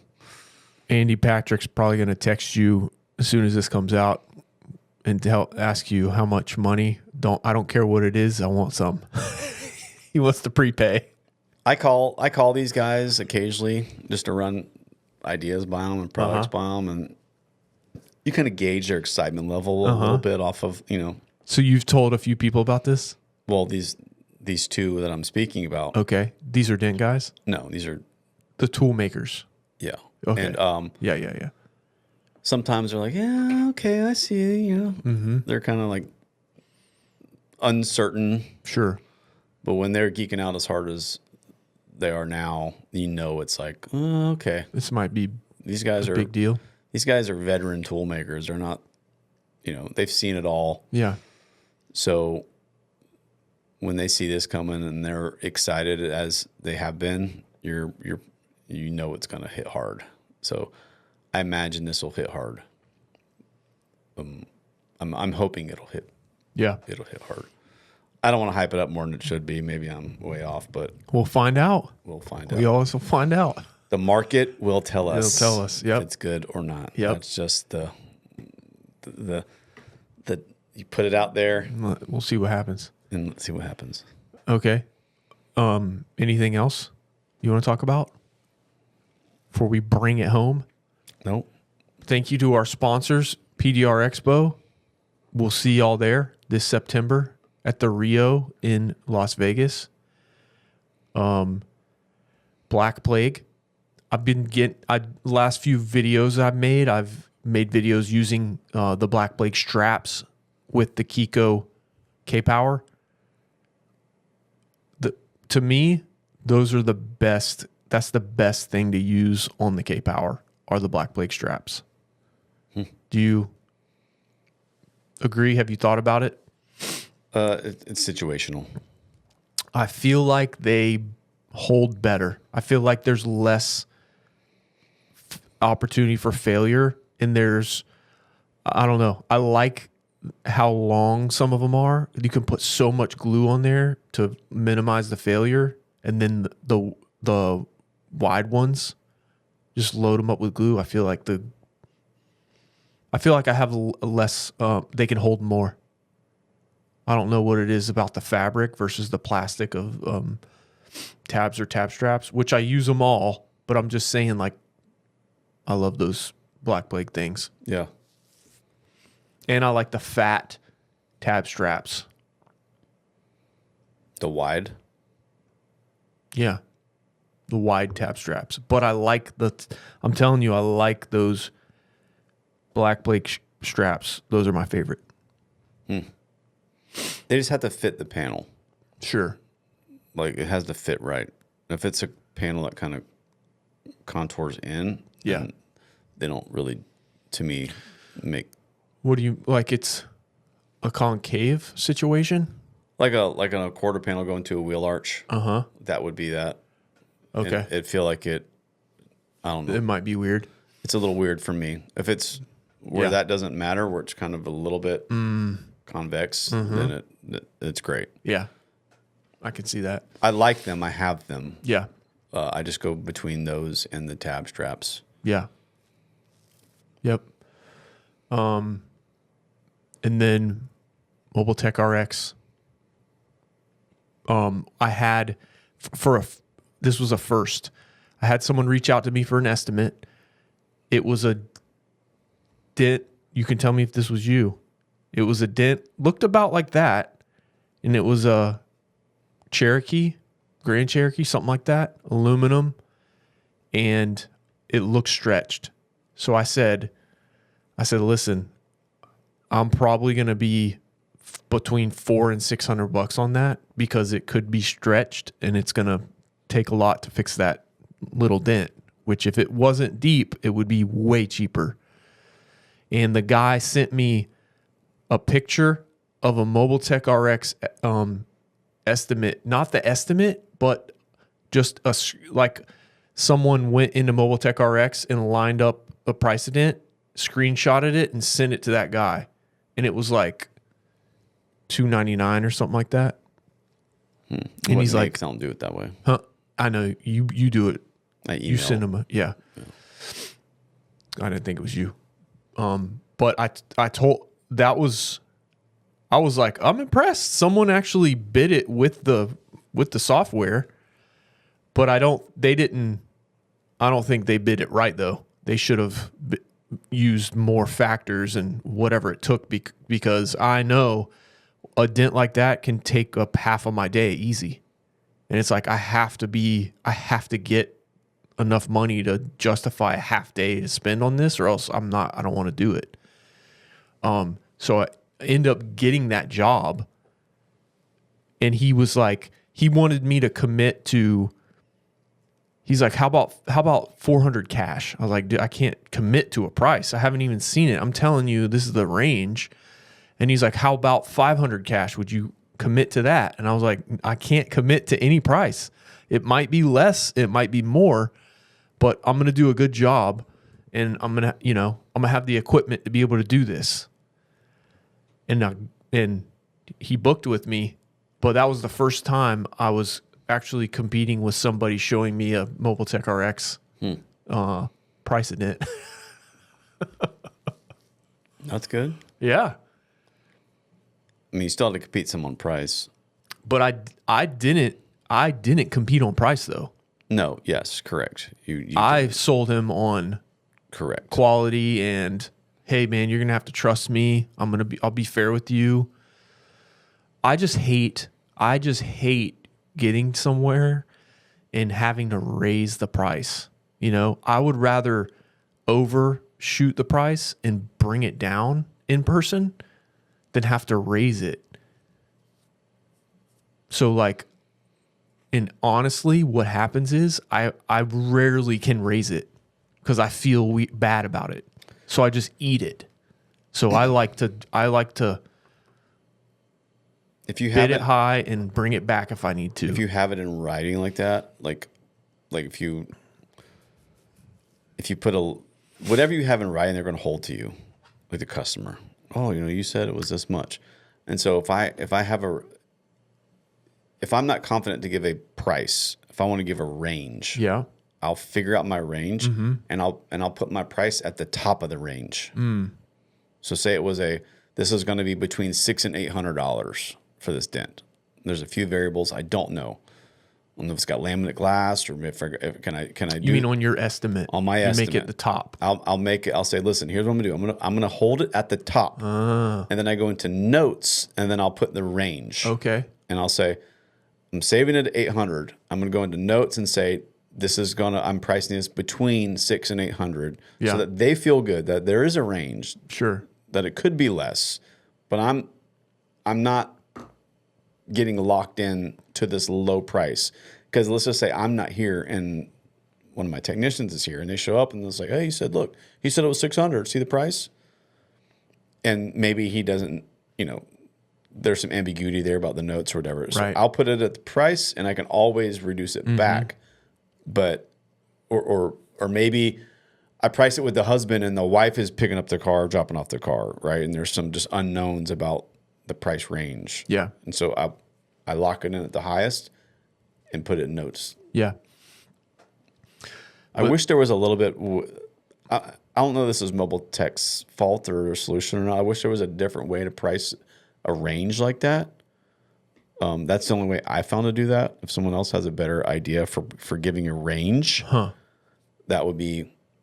I would like their input on what they're doing. Yeah, that's the best way I found it. Mm-hmm. Yeah, that's interesting. Yeah, it was still having that screenshot of the price dent. It was easier for me to say, "Hey, listen, he put an inch on that dent," but me knowing when you get there in person, this guy might be the type to lowball instead of me, who I'm going higher than normal. I think there are those type of guys who will give a low estimate and then get there and want to upsell you. And so, don't fall for those people who say, "Oh, this person said they were going to do it for this price." Like, that's not a given. When they show up, it might not be that price. Sure. Most likely won't. So a good example of what I'm talking about is, let's just say there's a simple dent, but it's in a really bad spot. And you think, you're looking at this photo and you're like, dude, I'm pretty sure I got to take this door apart to get to that dent. If it's laminate glass, if there's not a hole there, I'm going to have to be gutting this thing. Like Hudson just showed a video of Mercedes that have these really big holes in the bottom of the doors. Okay, let's just say that I didn't know that there's a hole there, and I'm looking at this It's a Mercedes laminate glass. It's a simple dent. I got to take apart this freaking door. Yeah. This is going to suck. Yep. So I need to price it for the suck. Yeah. But if I get there, there might be a hole where Yeah. it's a very simple solution where I could pull this thing Right. off and go right to it and fix this dent. Yep. It's going to be way a lot less. Right. So when you're trying to estimate something without being able to investigate and see if there's a hole, Sure. it's really hard. And so I guess you could just do 2 estimates in mobile tech and say it'll be somewhere in between here. That's a little bit clunky. it is, but I mean, so I might do this. I might send them a separate email and type all this. Hey, Mr. Customer, Yeah. your car is a very simple dent, but in a very bad spot. There's potentially a lot of disassembly here, blah, blah, blah. And I'll go through. If I have to do this, I'm going to, and it could be this price, but if it's very simple and there's a hole there, it might be this price. I'm going to send over the estimate for the highest price, understanding it might change a lot in your favor if when we get there and there's a simpler solution. But this is what I'm seeing now. Sure. So I might send them like that email and then just send them the mobile tech for how I described it with the highest price and lowest. Because sometimes they're going to see that and they're going to be like, oh my gosh, that's a small dent. He wants $800 for that or whatever.